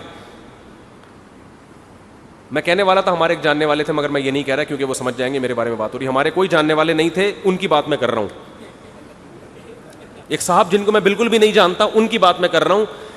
وہ جب بھی اپنے سسرال جاتے تھے نا, پرانی بات ہے, سسرال والے ایک عذاب میں آ جاتے تھے. چونکہ وہ میرے جاننے والے نہیں تھے, ان کے سسرال والے, انہوں نے مجھے بتایا, اپنے جاننے والوں سے تو یہ باتیں شیئر نہیں کرتا نا انسان, انہوں نے مجھے بتایا کہ یہ داماد ہمارا جب بھی گھر میں آتا ہے عذاب جان ہے ہمارے لیے. میں نے کہا کیوں؟ کہہ رہے جب بھی آئے گا فسادی عورتیں, ہر عورت فسادی نہیں ہوتی, پہلے بتا دوں میں, فسادی عورتوں کی طرح بیٹھ کے نا لگائی بجھائی شروع کر, مجھے کسی نے چائے کا نہیں پوچھا, میں یہاں بیٹھا ہوں گھنٹے سے کوئی پانی کا نہیں پوچھ رہا. سمجھ رہے ہو؟ اچھا اپنی تعریفیں کرنی نہیں چاہیے لیکن اب کر دوں. میرا سسرال میں, میرے تو ہول سیل کے حساب سے سسرال ہے, کسی بھی سسرال میں جاؤ پانی کا پوچھیں نہ پوچھیں ہماری صحت پہ کوئی فرق نہیں پڑتا. اللہ کا شکر ہے ہم نے, ہمارا اسٹائل اسی قسم کا ہے. کھانے کا پوچھ لیں آپ کی مرضی, نہیں پوچھیں کوئی مسئلہ نہیں ہے. میں ان چیزوں پہ کبھی میں نہیں کہہ رہا کہ میں بہت نیک ہوں, لیکن میرا مزاج ہے کہ ان چیزوں پہ کبھی ناک منہ بنتا نہیں ہے. تو بیٹھ گئے, پوچھ لو آپ کی مرضی, نہیں پوچھو تو بھی ٹھیک ہے, وہ بھوکے تھوڑی مریں گے, باہر جا کے کھا لیں گے بھائی. میں خود ہی پوچھ لیتا ہوں, کچھ پکا ہوا ہے تو لے آؤ بھائی, بھوک لگ رہی ہے. خود ہی پوچھ لے یار آدمی, اس میں کیا ہے. تو وہ جو ہمارے جاننے والے نہیں تھے, وہ کیا کرتے تھے جب گھر میں جاتے تھے, یہ سمجھ رہے ہیں نا جاننے والے نہیں تھے کیوں کہہ رہا ہوں, وہ سمجھ نہ جائیں, وہ بولیں گے تو میری باتیں ممبر پہ بیٹھ کے بتا رہے لوگوں کو. تو جاننے والے نہیں تھے وہ, میں کہہ سکوں گا بھائی میں تو آپ کو جانتا ہوں, تو آپ کی بات تو ہو ہی نہیں رہی. تو ان کا اسٹائل یہ, اور یہ بہت سے داماد اس قسم کے مارکیٹ میں آج بھی موجود ہیں, اپنے بھی خود بھی ڈپریشن میں, دوسروں کو بھی ٹینشن میں. تو وہ کیا ہے کہ جب گھر میں جاؤ تو مجھے پوچھا کیوں نہیں, مجھے چائے کا کیوں نہیں پوچھا, میں کب سے آ کے بیٹھا ہوا ہوں, مجھے کھانے کا نہیں پوچھا. پھر ایک دن وہی جو میرے جاننے والے نہیں تھے, میری ایک دفعہ اور شادی ہو رہی تھی, تو میں نے ان کو دعوت دے دی کہ آپ بھی آئیں ولیمے میں. انہوں نے کہا ہم اس طرح نہیں, ہمیں پراپر کارڈ چاہیے, یہ طریقہ نہیں ہوتا کسی کو بلانے کا, فون کرو آ جانا. پراپر کیا ہوتا ہے مجھے سمجھا رہے تھے, پراپر یار وہ سمجھ نہ جائیں یار بھائی, ان کے علاوہ کی بات کر رہا ہوں میں, لیکن پرانا قصہ انشاءاللہ نہیں سمجھیں گے وہ. تو مجھے کہنے لگے کہ مجھے کیا چاہیے, کارڈ چاہیے. میں نے کہا آنا ہے آ جاؤ. سب کو ہم نے اسی طرح دعوت دی, فون کیا آ جا بھائی. کہہ رہے نہیں یہ کوئی طریقہ نہیں ہوتا. ظاہر ہے اچھے لوگوں میں یہ سمجھا جاتا ہے نا, کہ ذرا خاندانی لوگوں میں یہ سمجھا جاتا ہے کہ پراپر طریقے سے آپ. ابے میں نے کہا ہم نے جس نے ایک زندگی میں کرنی ہے اس کے یہ چوچلے ہوتے ہیں کہ بیٹھ کے کارڈ چھاپ رہا ہے, متمنی ہے شرکت, اور وہ جو لکھا ہوتا ہے نا نور چشمی, اس طرح کے وہ کرتے ہیں جن کی زندگی میں ایک. جب اتنی ساری شادیاں کرنی ہوتی, اتنا ٹائم نہیں ہے کہ کارڈ پہ انگلش میں الگ, فارسی میں الگ, نور چشمی, متمنی ہے شرکت, اور چشمے برا کے پتہ نہیں کیا کیا لکھا ہوتا ہے نیچے, چشمے برا. ہاں وہ انوائٹ, میری طرف سے تو انوائٹ میں خود ہی کر رہا ہوں, کوئی ہے ہی نہیں. پہلی میں سب لوگ آتے ہیں آپ کے خاندان والے, انوائٹ کر کے کہتے ہیں ہمارا بھی. دوسری میں کارڈ چھاپو گے بھی کوئی نام نہیں لکھوائے گا, بولے گا خود ہی کر رہا ہے, خود ہی پکڑا جائے گا, خود ہی پٹے گا. اپنی طرف سے انوائٹ کرنا, بھائی بھی کہہ دے گا میں ذمہ دار, یہ نور چشمی میں خلف اپنا نام ڈال, ٹھیک ہے نا, چشمے برا میں صرف اپنا نام ڈال. کسی اور کا ڈالا نا, وہ کہے گا شادی تو کر رہا ہے, مروا میرا ہے, تو میں کیا کارڈ چھاپتا بھائی. ایسے ہی دعوت ہوگی, فون پہ آنا ہے آ جاؤ بھائی, اپنی ذمہ داری پہ. کچھ بھی پولیس بھی آ سکتی ہے عین ولیمے کے دوران. تو اس میں کون اتنا, ہمارے پاس اتنا ٹائم تھوڑی ہے ان فضول کاموں کے لیے یار. ہم تو نکاح کا پیغام بھیجا, ہاں ہو گئی شادی کرو, نہیں ہے ٹائم. تو میں نے تو آپ کو تیسری شادی کا قصہ سنایا تھا کہ انہوں نے 6 مہینے کا ٹائم مانگا. میں نے کہا 6 مہینے میں میری کہیں نہیں ہوئی تو دوبارہ ٹرائی کروں گا. ہو گئی تو میں کوئی 6 مہینے تک اپنے آپ کو باؤنڈ نہیں کر سکتا, اتنا ٹائم نہیں ہے. تو اب ہم ان کو کارڈ چھاپیں, ان کو انوائٹ کریں, شکر کرو بھائی مولوی صاحب تمہیں دعوت دے رہا ہے, آ جاؤ یار. تو وہ کہنے لگے نہیں ہم اس طرح نہیں آتے. میں نے کہا بھائی میں نے آپ سے ریکویسٹ کی, آ جائیں گے تو خوشی ہوگی, نہیں آئیں گے تو آپ کی مرضی. آپ پھر بھی گئے الحمدللہ. کھانا کوئی بھی نہیں چھوڑتا چاہے کتنا ہی غصے میں ہو. تو اب بعض لوگ نا ناک پہ مکھی بٹھا کے رکھتے ہیں, گھر میں آئیں گے تو مجھے پوچھا کیوں نہیں, مجھے چائے کا نہیں پوچھا, مجھے کھانے. بیوی کو عذاب میں ڈالا ہوا ہے انہوں نے. یار نہ دوسرے کو ٹینشن دو نہ خود ٹینشن. بیسک حقوق پہ کمپرومائز مت کرو. گھر میں آتے ہیں بیوی کو تنگ کر کے رکھا ہوا ہے, مجھے بیگم نے پوچھا نہیں چائے کا, میں آ جاؤں مجھے پانی کا نہیں پوچھا. ابے جا کے خود پی لے, فریج سے نکال پی لے, کیا مر جائے گا کیا؟ وہ تیری وجہ سے آ کے گھر میں بیٹھ گئی بہت ہے بس, ٹھیک ہے نا. بیسک حقوق یہ ہیں کہ وہ آپ کی مرضی کے بغیر گھر سے باہر نہ نکلے, آپ کے علاوہ اس کے کسی سے تعلقات نہ ہو. آپ کی پرمیشن کے پتہ چلا وسیم بھائی سے بھی دوستی, ستار بھائی سے بھی, یہ غلط ہے. یہ بیسک کام تمہارے بچوں کو پال رہی ہے نا, اس کو عیدی سینٹر میں جمع نہیں کرا رہے. پھر یہ کیا چھچور پنا آ کے مجھے پانی کا نہیں پوچھا تو مجھے, یہ وہ فسادی لوگوں کے کام ہوتے ہیں, ٹھیک ہے, گھٹیا سوچ والوں کے. سمجھ میں نہیں آ رہی تو رہنے دو. ہاں آپ تھکے ہوئے تھے, آپ نے پانی مانگا پھر بھی نہیں پلا رہی, اور آپ تھکے ہوئے بھی ہو اور آپ سے اٹھا بھی نہیں جا رہا, پولیس بھی نہیں اٹھا پا رہی آپ کو, پھر بھی اگر نہ کرے تو پھر انسان کا غصہ بنتا ہے کہ بیگم اب اتنا بھی یار نہیں, میں تھکا ہوا آیا ہوں, بیٹھ گیا ہوں, میں بول رہا ہوں منہ سے پانی بوتل سے پلاؤ, کہہ رہی خود ہی پی لو. تو یہ پھر کبھی کبھار تو چلتا ہے لیکن ہمیشہ ایسا نہیں ہوتا. تو ناک پہ مکھی بٹھانے والا آدمی, متکبر آدمی, جس کو ہر وقت یہ ہو کہ مجھے کیوں نہیں پوچھا جا رہا, تو اس کو لوگ پوچھیں گے بھی تو یہ خوش نہیں ہوگا. تکبر سے, برین ہیمریج سے مرے گا یہ کمبخت, ٹینشن سے مرے گا. متواضع آدمی کی صحت اچھی ہوتی ہے, اس کا دماغ کیا ہوتا ہے, فریش. پوچھ لو ٹھیک ہے, نہیں پوچھو تمہارا ہیڈیک ہے. صحیح ہے. ہم تو ماں باپ کو کہتے ہیں بچوں کے بارے میں بھی یہی اصول رکھو. آج کل کی اولادوں سے خدمتوں کی توقع مت رکھو. یہ نئی 15ویں صدی کے بچے ہیں, اسکولوں میں پتہ نہیں کیا کیا سیکھ رہے ہیں. کرنل نے مجھے بتایا کہ میں نے اپنی بیٹی سے کہا کہ پانی لے آ, کہتی انگلش میں اس نے کہا کہ جو کام انسان خود کر سکتا ہے وہ دوسروں سے نہیں کروانا چاہیے. باپ کی تو کھوپڑی گھومے گی نا. وہ کرنل صاحب سوچتے ہوں گے یار میں میدان جنگ میں کھڑا ہو کر ایک 40 سال کے فوجی کو جب یہ آرڈر دیتا ہوں کہ جنگ میں چھلانگ لگا, وہ کبھی نہیں کہتا, وہ میرے آرڈر کو مانے گا اور آگ میں کود جائے گا وہ. اور اپنی اولاد اور بیٹی, 12 سال کی بیٹی کو میں کہہ رہا ہوں پانی پلا, وہ کہہ رہی ہے جو فلسفے یاد کیے میں, کہہ رہے میں نے کہا سب سے پہلے اس کو اسکول سے نکالو, کیونکہ یہ اسکول کیا کر رہا ہے, یہ جو لبرل اسکول ہے نا, ایجوکیشن مل رہی ہے, تہذیب برباد. تو جو نئی نسل اس قسم کی پیدا ہو رہی ہو, تو آپ خام خواہ میں اس سے امیدیں لگا کر میرا بچہ میرے قدموں میں جنت تلاش کرے گا, میرا بچہ بڑھاپے میں میرا سہارا بنے گا, بن جائے, اس کا اپنی قسمت ہے. وہ اگر خوش قسمت ہوگا تو آپ کی خدمت کرے گا, بدقسمت ہوگا تو نہیں کرے گا. آپ امیدیں نہ لگائیں, آپ اپنی طرف سے تربیت کی کوشش, اپنی طرف سے تعلیم, اپنی طرف سے اس کے سارے حقوق ادا کریں. اپنا معاملہ کس پہ چھوڑ دیں, اللہ. کوئی امیدیں لگانے کی ضرورت نہیں ہے, اخپل طریقے سے زندگی گزارو بس. آپ بیوی کے حقوق ادا کرو, اللہ کا حکم ہے, بچوں کے حقوق ادا کرو, اللہ کا حکم, اللہ سے مانگو. وہ انسان کے بچے ہوں گے یا آپ کی خدمت کریں گے, عقل ہوگی, شعور ہوگا, آپ کی خدمت کریں گے, اور خوش قسمت ہوں گے اگر آپ کی خدمت کی انہوں نے. بدقسمت ہوں گے تو خدمت نہیں کریں گے, خود ہی بھگتیں گے. ماں باپ کی نافرمانی کا عذاب دنیا میں لازمی ملتا ہے.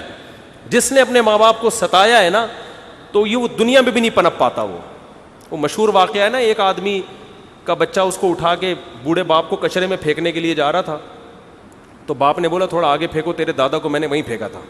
تو مکافات عمل ہے. جو اپنے والدین کی خدمت نہیں کرے گا, دیکھو انگریز اپنے والدین کو اولڈ ہاؤس میں کیوں جمع کراتے ہیں, اس لیے کہ ان کے والدین نے اپنے والدین کو کہاں جمع کرایا ہوتا ہے, اولڈ ہاؤس میں. مکافات عمل اللہ انگریزوں کو دنیا میں دکھاتا ہے کہ تو نے اپنے باپ کو کون سا پالا تھا. تو بلکہ میں نے تو یہاں تک ایک انگریز نے مجھے خود بتایا کہ ہمارے ہاں تو بوڑھے ماں باپ خود ہی کہہ دیتے ہیں بھائی ہمیں اولڈ ہاؤس میں جمع کرا دو, ہمیں پتہ ہے یہ ہم تمہارے لیے ٹینشن بنے ہوئے, تم خوشی سے نہیں پال رہے. تو ماں باپ خود کہتے ہیں ہمیں جمع کرا دو, ہمیں پتہ ہے تم خوشی سے خدمت نہیں کرو گے ہماری. ایک گورے نے مجھے خود بتایا, سمجھتے ہو, خود ہی کہہ رہے ہوتے ہیں بھائی ہمیں پتہ ہے یار یہ ہم عذاب بن رہے ہیں تمہارے لیے. تو کسی سے زیادہ امیدیں مت لگاؤ, آج کل کوئی کسی کا نہیں ہے بھائی. اللہ سے اپنا معاملہ صحیح رکھو, خدمت کرو, حقوق ادا کرو, اللہ اللہ کرو, خوشی ہنسی خوشی. بکریوں سے دل بہلاؤ, پتھروں سے کہو راز دل. وہ ندیم شاد ایک شاعر ہے انڈیا کا, بڑا خاندانی شعر کا ہے اس نے. پتھروں سے کہو راز دل, یہ نہ دیں گے دغا آپ کو, اے ندیم آج کے دور میں آدمی کا بھروسہ نہیں. پتھروں سے بیت پتھر جو ہے نا اس سے اپنے غم کی باتیں شیئر کر لیا کرو, دکھ کی باتیں بیان کیا کرو. وہ آپ کی مدد نہیں کرے گا تو کم از کم دغا بھی نہیں دے گا, اپنے سینے میں محفوظ رکھے گا آپ کا غم. انسانوں سے اپنے دکھ شیئر کرو گے, خیر خواہ بنیں گے, لیکن آپ ہی کی جڑیں کاٹنا بولو شروع کر ہوتا ہے. پتھروں میں یہ خطرہ نہیں ہوتا. دوبارہ سنا دوں شعر, پتھروں سے کہو راز ہے. بڑا خاندانی شاعر تھا لیکن آج کل اس کی شاعری مارکیٹ سے شارٹ ہو گئی. شروع میں ایک دم دمنگ کی شاعری ہے, میں نے کہا پتہ نہیں, لیکن وہ 2-4 اشعار ہی گھما رہے ہیں کافی. ندیم شاہ تک ہمارا کوئی پیغام پہنچا دے, کچھ نیا مارکیٹ میں لاؤ یار, کیونکہ اردو زبان کی حفاظت یہ شاعر ہی کرتے ہیں, اس لیے مجھے ان شاعروں سے اس وجہ سے لگا ہوا ہے کہ یہ اردو کے محافظ ہیں. تو پتھروں سے کہو راز دل, یہ نہ دیں گے دغا آپ کو, اے ندیم آج کے دور میں آدمی کا بھروسہ نہیں. ایک اور سنا دوں اسی خوشی میں, کل وہ شاید تجھے چھوڑ دے, ہاں کل وہ میری بھی آنگن میں تھی, جس پہ تجھ کو غرور آج ہے. سمجھ میں آ رہا ہے؟ جس پہ تو آج غرور کر رہے ہیں نا, کل وہ کہاں تھی؟ آخر میں بتاؤں گا کیا تھی, آپ پریشان نہ ہو, آپ کو پتہ نہیں کون سی چیز چلی گئی. کل وہ میرے بھی آنگن میں تھی, جس پہ تجھ کو غرور آج ہے, کل وہ شاید تجھے چھوڑ دے, اس خوشی کا بھروسہ نہیں. جس خوشی پہ تو آج اترا رہا ہے, شاعر کہہ رہا ہے کل وہ میرے گھر میں بھی تھی, اور جیسے اس نے مجھے چھوڑا کل ہو سکتا ہے وہ تجھے چھوڑے. تو زیادہ فری ہونے کی ضرورت نہیں ہے, زیادہ اترانے کی ضرورت نہیں ہے. خوشی ملے اللہ کا شکر ادا کرو, اتراؤ مت. یہ خوشیاں بھی دائمی نہیں ہوتی, یہ غم بھی دائمی نہیں ہوتے. سمجھتے ہو کہ نہیں سمجھتے؟ تو میں خلاصہ یہ بیان کر رہا تھا کہ بقرعید میں تھوڑا تکبر بھی خاک میں ملتا ہے ہمارا. جب گایوں کو لے کے گھومتے ہیں, صحیح ہے نا, اور ان کی سیوا کرتے ہیں, بکریوں کو کھلاتے ہیں, بکروں کو کھلاتے ہیں, تو تھوڑی جو پرسنالٹی ہے نا یہ 3 پیس سوٹ ٹائی والی, یہ تھوڑی کیا ہو جاتی ہے.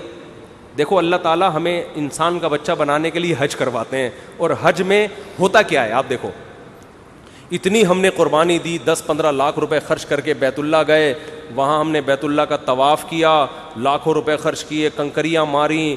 40 دن کی ٹینشن کے بعد ہونا یہ چاہیے تھا کہ اللہ تعالیٰ ہمیں 3 پیس سوٹ پہنا کے واپس بھیج دے. اللہ کہتے ہیں جانے سے پہلے ٹنڈ کروا لو. ٹھیک ہے نا, جانے سے پہلے, جب تک ٹنڈ نہیں ہوگی, یہ جو 2 چادریں باندھی ہوئی ہیں نا, یہ کھولنے کی اجازت نہیں. یعنی ان چادروں سے بھی ٹینشن میں آتا ہے نا, 3 پیس سوٹ ٹائی پہننے والا وہ 2 چادروں میں گھوم رہا ہے, اس کی تو پرسنالٹی کی ایسی کی تیسی ہو گئی. کیا خیال ہے؟ جو ہر وقت کالر کلف میں گھومتا ہے اور ہر وقت مکھی بھی نہیں بیٹھنے دیتا, وہ 40 دن یا 10-15 دن یا 5 دن بھی منا کے لگا لو, اتنی گرمی, اتنی دھول مٹی میں, میلا کچیلا, 2 چادروں میں کتنی ٹینشن ہے. تو پرسنالٹی کی تو ایسی کی تیسی ہو گئی. اور واپسی پہ اللہ کہتے ہیں, اب انسان کہتے ہیں اللہ اب یہ چادریں اتار کے میں آ جاؤں دوبارہ اپنی پینٹ پہ, اللہ کہتے ہیں آ جا, لیکن ٹنڈ ایک دفعہ کرا لے. کیا خیال ہے بھائی؟ تو یہ بھی ٹریننگ ہے, تربیت ہے. زیادہ شو بازی کے چکر میں مت پڑو, انسان رہو. تکبر اللہ ختم کراتے ہیں ہمارا, سمجھتے ہو؟ خوش رہتا ہے آدمی. تو خوش رہنے کا ایک بہت بڑا نسخہ ہے, تکبر ختم کر لو. گھروں میں جا کے یہ نہ پوچھا کرو مجھے پوچھا کیوں نہیں, میں گھنٹے سے بیٹھا ہوا ہوں, کیا عذاب بنایا ہوا ہے, پانی کا نہیں پوچھا, چائے کا نہیں پوچھا. ہاں ہوٹل میں بعض دفعہ انسان کو غصہ آتا ہے, آگے بس نکل رہی ہے اور وہ ہوٹل والا پوچھ نہیں رہا, تو پھر جا کے انسان, وہ تکبر کی وجہ سے نہیں, وہ ٹائم بچانے کی وجہ سے ہوتا ہے. سمجھتے ہو؟ تو گھر میں بیوی چائے کا پوچھ لے, اچھی بات ہے, نہیں پوچھے خود ہی بنا کے پی جاؤ, یہ شکر ادا کرو. ٹینشن نہیں دے رہی, بس خوشیاں نہ دے, کوئی مسئلہ نہیں ہے, ٹینشن نہ دے, بس یہ بہت. ٹینشن والی فری بیوی کسی کو مل جائے تو بس سمجھو خوشیاں ہی خوشیاں. آج کل مسئلہ یہ ہے کہ نہ صرف یہ کہ خوشی نہیں دے رہی ہوتی, الٹا ٹینشن دے رہی ہوتی ہے. بعض خواتین جو بیان نہیں سن رہی, تو اگر آپ کی بیوی ٹینشن نہیں دے رہی بس بہت ہے. کسی نے میرے بارے میں تبصرہ کیا کہ ان کے اتنے گھر ہیں اور ناشتہ انڈا موڑ پہ کرتے ہیں, طنز کیا نا. تو میں نے کہا میرا گھر میں اللہ کا شکر ہے ناشتہ مجھے ملتا ہے, تو مجھے وہ پراٹھے اچھے لگتے ہیں باہر کے, وہ گھر میں بن نہیں سکتے وہ, تو اس لیے کھا رہا ہوتا ہوں. تو فسادی لوگ ہیں, کچھ بھی کرتے رہتے ہیں بیٹھ. یوں بھی تو کر سکتے تھے, اتنے اچھے ہیں کہ ناشتے کی ٹینشن بھی گھر والوں کو نہیں دی انہوں نے, ناشتے کی ٹینشن بھی گھر والوں کو نہیں دی, اتنے اچھے ہیں. یہ بھی تو کہہ سکتے تھے نا, لیکن ناشتہ گھر والے بنا کے رکھتے ہیں الحمدللہ. میں مجھے ویسی بچپن سے وہ عادت پڑ گئی ہے. شاہ فیصل کالونی ہماری پھپھو رہتی تھی, وہاں جاتے تھے تو ہمارے وہ کزن ہیں, وہ ہوٹل کے پراٹھے لے آتے تھے, وہاں سے جو چسکا لگا ہے مجھے لگ رہا ہے دنیا چھوٹ جائے گی, پراٹھا نہیں چھوٹے گا. مزہ اس میں ایسا آ گیا. خیر, تو کیا بات کر رہا تھا, قربانی کے مسائل بیان کر رہا تھا میں. کہ اس میں تواضع بھی ہے, عاجزی بھی پیدا ہوتی ہے, صحیح ہے نا, تو یہ 7 حصے کر دیا کرو, کلیجی ملا دیا کرو اس میں. اور کچھ مسائل ہیں قصائی کے. قصائی لوگ ایک بہت بڑی بددیانتی یہ کرتے ہیں کہ 4 رگیں کاٹنے کے بعد اندر بھی چھورا مارتے ہیں اس کے جانور کو جلدی ٹھنڈا کرنے کے لیے. یہ عمل خلاف سنت ہے. 4 رگیں کاٹ کے چھوڑ دیں, بلڈ نکلنا چاہیے جانور کا, تھوڑی دیر تڑپے گا, بلڈ اس کا نکل جائے گا, گوشت صاف ہو جائے گا. لیکن قصائی کے پاس ٹائم نہیں ہوتا. بار بار کہتا ہوں کہ جو لوگ جانور پر تھے, جیسے ہی 4 رگیں کٹیں وہ جانور کو چھوڑ کے قصائی پہ آ جائیں وہ سارے کے سارے. اس کو کنٹرول کرنے کی اب ضرورت ہے, وہ کنٹرول سے باہر ہوتا ہے. اس کو کھڑا کر دیں, بولے جب اس کو تڑپنے دو, یہ جب یہ مر جائے گا, حلال ہو جائے گا, اس کے بعد آپ کو کھال اتارنے کی اجازت ہوگی. سمجھتے ہو کہ نہیں سمجھتے؟ ایک اہم مسئلہ یہ بھی ہے کہ جانور جب ذبح ہو رہا ہوتا ہے, کٹ رہا ہوتا ہے, تو لوگ اس کو ایک انٹرٹینمنٹ کا سما بنایا ہوا ہوتا ہے. یہ بالکل غلط ہے. چیخو پکار, شور شرابہ, یہ عبادت کا عمل ہے, عبادت کے طریقے پر ہونا چاہیے. دعا پڑھنی چاہیے, انی وجہت وجہی للذی فطر السماوات والارض. نہیں یاد ہے تو دیکھ کے پڑھ لیں. دعا کے بغیر بھی قربانی ہو جاتی ہے, لیکن عبادت کا موقع ہے, ذکر اذکار ہونا چاہیے, تکبیر ہونی چاہیے. لیکن یہ جو شور شرابہ, ہلہ گلا, یہ بالکل شریعت کے خلاف ہے. بچوں کو کنٹرول کرنا چاہیے. ٹھیک ہے, اس سے پہلے وہ گھما رہے تھے جانور, انجوائے کر رہے تھے, اچھی بات ہے. لیکن جب ذبح ہونے کا ٹائم ہے, اس وقت یہ شور شرابہ, سیٹیاں, اچھل کود, یہ بالکل عبادت کے مزاج کے خلاف ہے. سمجھتے ہو گے نہیں سمجھتے؟ اور قصائی لوگ بہت دفعہ دیکھا ہے تکبیر نہیں پڑھتے جانور ذبح کرتے ہوئے. دیکھو جانور خود ذبح کیا کرو, خود ذبح کیا کرو جانور. تکبیر علماء کہتے ہیں جانور ذبح, اگر نیک آدمی جانور ذبح کرے گا اس کے بھی گوشت میں روحانیت آتی ہے, اس سے بھی اس کے بھی اثرات آتے ہیں. تو خود ذبح کرو یا کسی نیک آدمی سے ذبح کروا لو. قصائی لوگ بہت سے اچھے بھی ہیں, لیکن بہت سے ان میں پان گٹکے والے بھی ہوتے ہیں, اللہ کا نام ہی نہیں لے رہے ہوتے ہیں, نماز نہیں پڑھتے کبھی, تو وہ اللہ کا نام نہیں لیتے. تو وہاں پر آپ زور زور سے تکبیر پڑھو. قصائی کو بھی بولے بھائی تو گٹکا پھینک دے تھوڑی دیر کے لیے, منہ سے تکبیر نکال. جان کر اگر کوئی اللہ اکبر پڑھنا چھوڑ دے تو جانور کیا ہو جائے گا؟ حرام ہو جائے گا. سمجھتے ہو؟ تو اس کو بولو یا گٹکا پھینک, یہاں اللہ. مرغی ذبح کرنے والے بھی بہت دفعہ دیکھا ہے, نہیں وہ ذبح کرتے چلے جا رہے ہیں. بھائی منہ سے زور سے بول اللہ اکبر, بسم اللہ اللہ اکبر. تو مرغیوں والوں کو بھی ذرا پابند کیا کرے اس کا. یہ ایک مسئلہ ہے. ایک اہم مسئلہ یہ ہے کہ قصائی لوگ جانور ذبح کرنے کے بعد, حصے لگانے کے بعد, پٹ کا گوشت نکال کے کیا کر دیتے ہیں؟ الگ. اور اتنا گوشت وافر مقدار میں ہوتا ہے کہ لوگوں کو پتہ ہی نہیں چل رہا ہوتا کہ قصائی نے 6 مہینے کے لیے اپنی دکان میں بیچنے کے لیے گوشت اسٹاک کر لیا ہے. تو قصائی کو اس حرکت سے منع کریں. اسے بولیں یہ حصوں والا جانور ہے, سب کے حصے ہوں گے, آپ کو پیسے چاہیے زیادہ پیسے لے لو ہم سے. کھانا چاہیے کوئی بات نہیں, کلیجی پکے گی, جہاں سب کھائیں گے آپ بھی کھا لینا, گوشت کھا لینا ہمارے یہاں.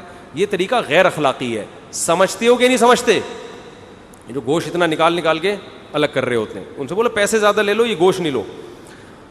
اور کوئی مسئلہ کسی کے ذہن میں قربانی سے متعلق جلدی سے پوچھیں.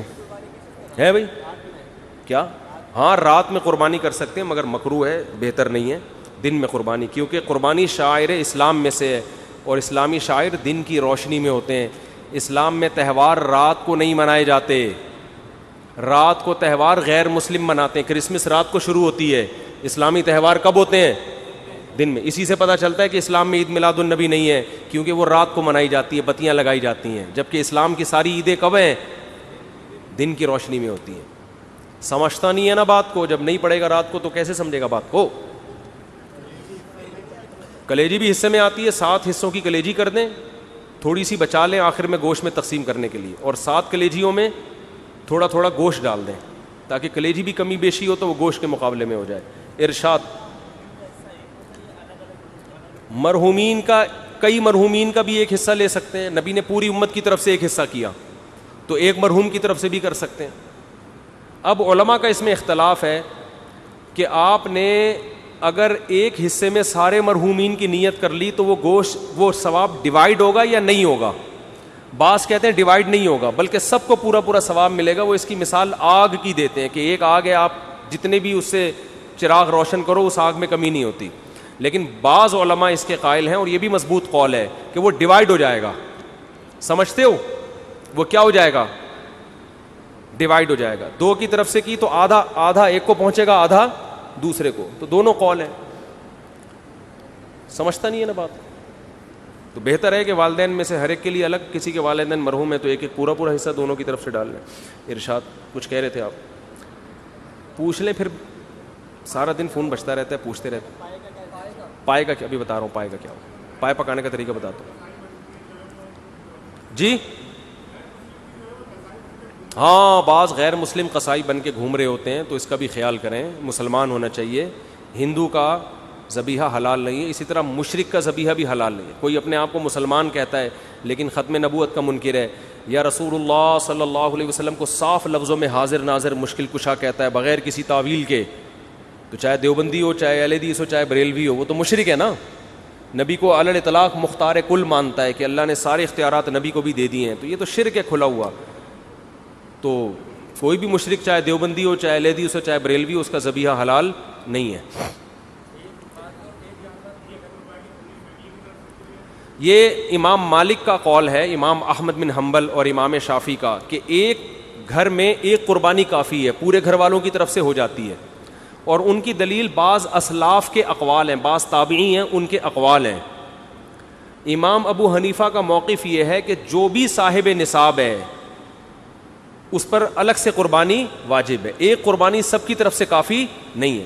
اور امام ابو حنیفہ کے قول کو ہم دو وجہ سے فالو کرتے ہیں. ایک تو یہ کہ ہم امام حنیفہ کو بر صغیر میں ان کے فقہ کو فالو کیا جاتا ہے, ایک وجہ تو یہ. دوسرا, امام حنیفہ کا موقف اس بارے میں دلیل کے لحاظ سے بھی بہت مضبوط ہے.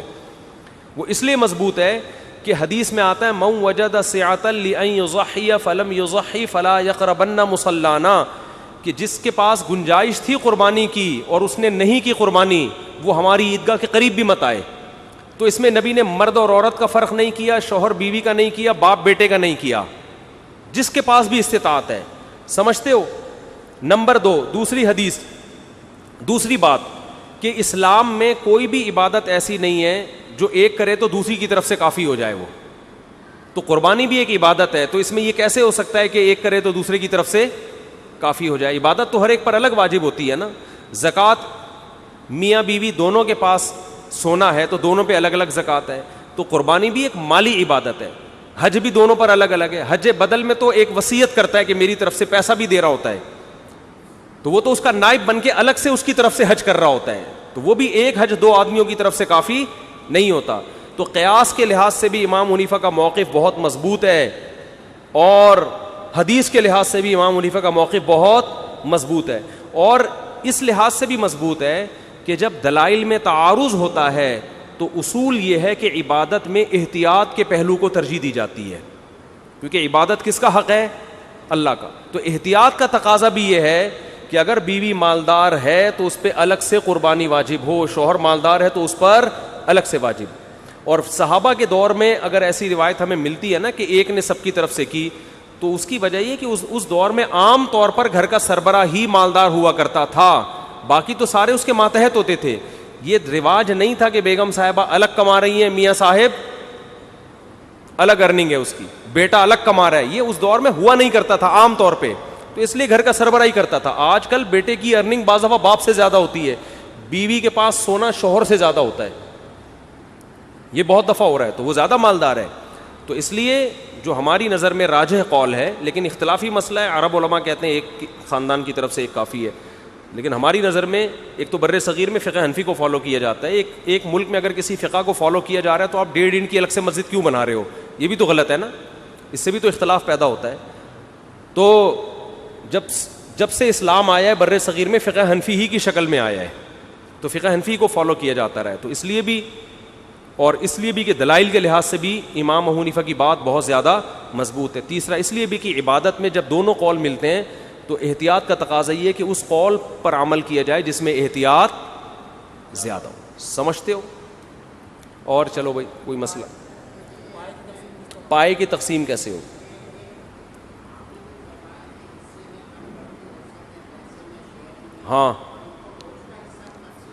ہاں گوشت کا حصہ ہو تقسیم. البتہ ایک ہی گائے اگر ایک گھر میں ہے نا, ایک گھر میں پوری گائے ہے, ایک ہی فریج میں ہے, وہ تو تقسیم ہو ہی نہیں رہی نا بھائی. 7 بندے تھے, اٹھا کے ایک فریزر میں ڈال دیا پورا بچڑا, تو وہ پھر نکال کے سب کھاتے رہیں. وہاں تو تقسیم کا عمل ہو ہی نہیں رہا ہے. جہاں تقسیم کا عمل ہوگا تو 7 حصوں میں ڈیوائڈ کرنا پڑے گا, ہر حصے میں کلیجی ملا دیں تاکہ سود کے مسائل سے اجتناب ہو, جس پر میں تفصیل سے بات کر چکا ہوں. اور جی سیری ضائع ہو جاتی ہے, نہیں ہونی چاہیے. اچھا ایک جی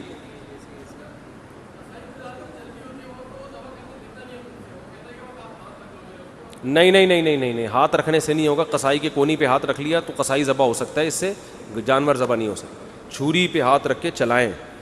ہاں قصائی کو بولے تیرے پاس ٹائم نہیں ہے تو پھر آیا کیوں, ادھر بیٹھ آرام سے. میں نے بتایا نا گائے کو کنٹرول کرنا اتنا مشکل نہیں, قصائی کو کنٹرول کرنا زیادہ مشکل ہے. 2 قصائی کو کنٹرول کرنے کے لیے الگ سے بلائیں, ٹھیک ہے نا. تو اچھا ایک اور اہم بات تھی ابھی بھی, ہاں بہت اہم ترین بات کھوپڑی میں آئی ہے. دیکھو نبی صلی اللہ علیہ وسلم نے فرمایا ایمان کا سب سے لاسٹ اور آخری درجہ ہے اماطۃ الاذی عن الطریق, راستے سے اذی کو ہٹانا. یعنی اذی کہتے ہیں تکلیف دہ چیز کو بھی اور گندگی کو بھی. عربی میں اذی کسے کہتے ہیں؟ کانٹا, گٹر کا ڈھکن کھلا ہوا, یہ تکلیف دہ ہے نا, کوئی گرے گا. پتھر پڑا ہوا ہے راستے میں, گاڑی غلط پارک ہوئی ہوئی ہے, یہ تکلیف دہ چیز ہے. اور اذی کا مطلب گوبر پڑا ہوا ہے, کوئی گند پڑا ہوا ہے, یہ بھی اذی میں داخل ہے عربی میں, ٹھیک ہے.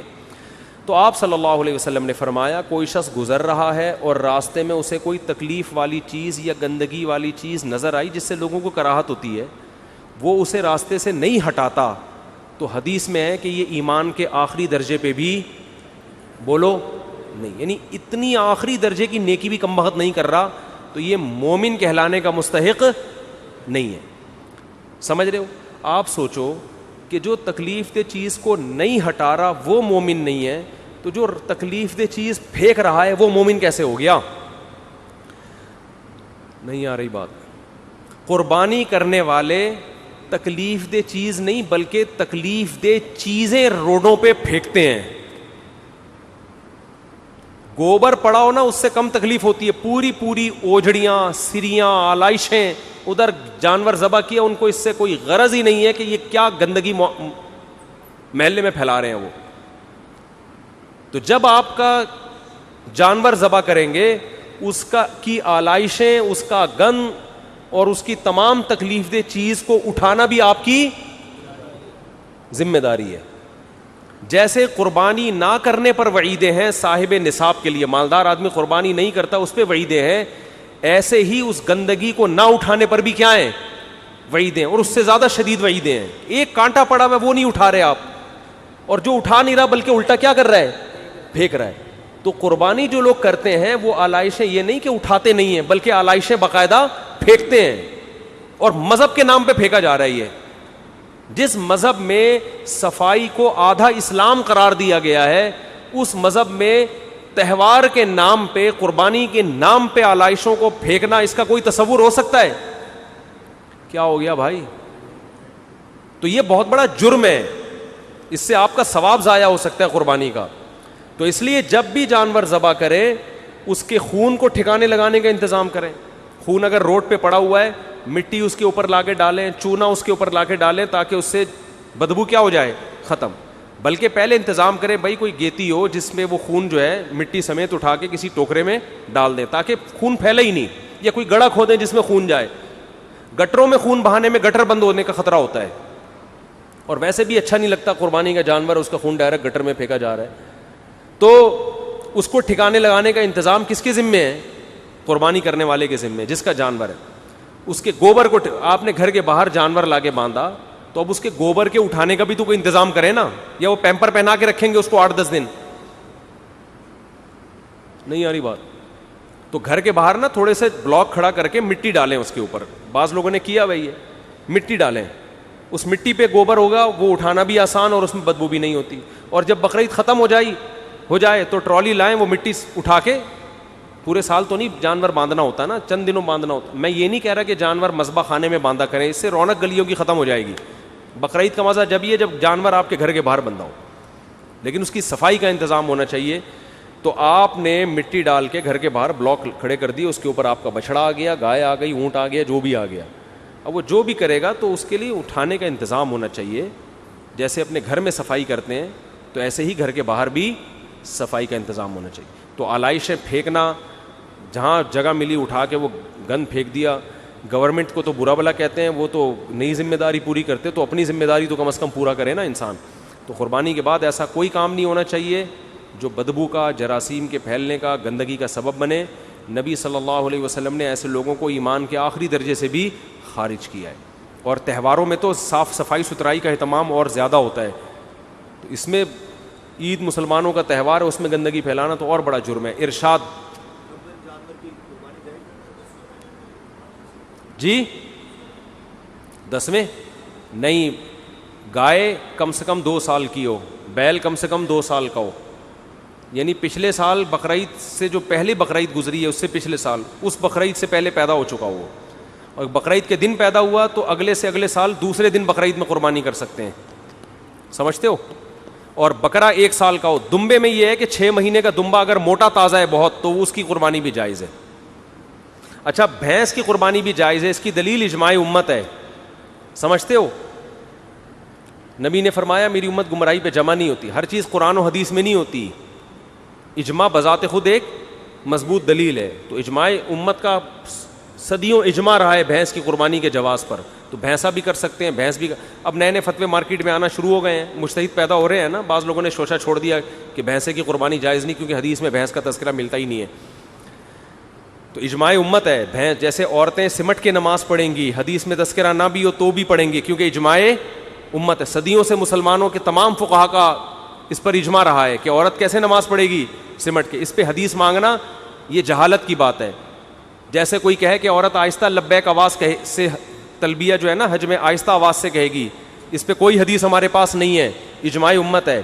عورت صفا مروہ میں دوڑے گی نہیں بلکہ آرام آرام سے چلے گی, اس پہ کوئی حدیث ہمارے پاس نہیں ہے. اجماع امت ہے. لوگ کہتے ہیں نہیں نبی نے فرمایا جیسے میں نماز پڑھتا ہوں ایسے پڑھو, تو نبی نے تو سمٹ کے نماز نہیں پڑھی. تو بھائی نبی نے یہ بھی فرمایا جیسے میں نے حج کیا ایسے کرو. تو نبی تو صفا مروہ میں دوڑے ہیں, تو عورت کو دوڑاؤ نا. پتا چلا کہ حیا سے متعلق جو مسائل ہیں نا عورت کے, وہ خود بخود مستثنا ہیں. تو صدیوں سے تواتر چلا آ رہا ہے اس پر. تو اس لیے یہ اجماع امت, بھینس کی یا بھینسے کی قربانی بھی اجماع امت سے ثابت ہے. اور بھینسے میں گوشت بہت خاندانی ہوتا ہے, کسی کو مل جائے تو پیل دو اس کو. جی انبیاء کی طرف سے, سب کی طرف سے کی جا سکتی. ہاں یوم عرفہ کا روزہ ہم اپنے دن کے حساب سے رکھیں گے, 9 ذی الحجہ ہمارے یہاں جو 9 تاریخ ہوگی. ارشاد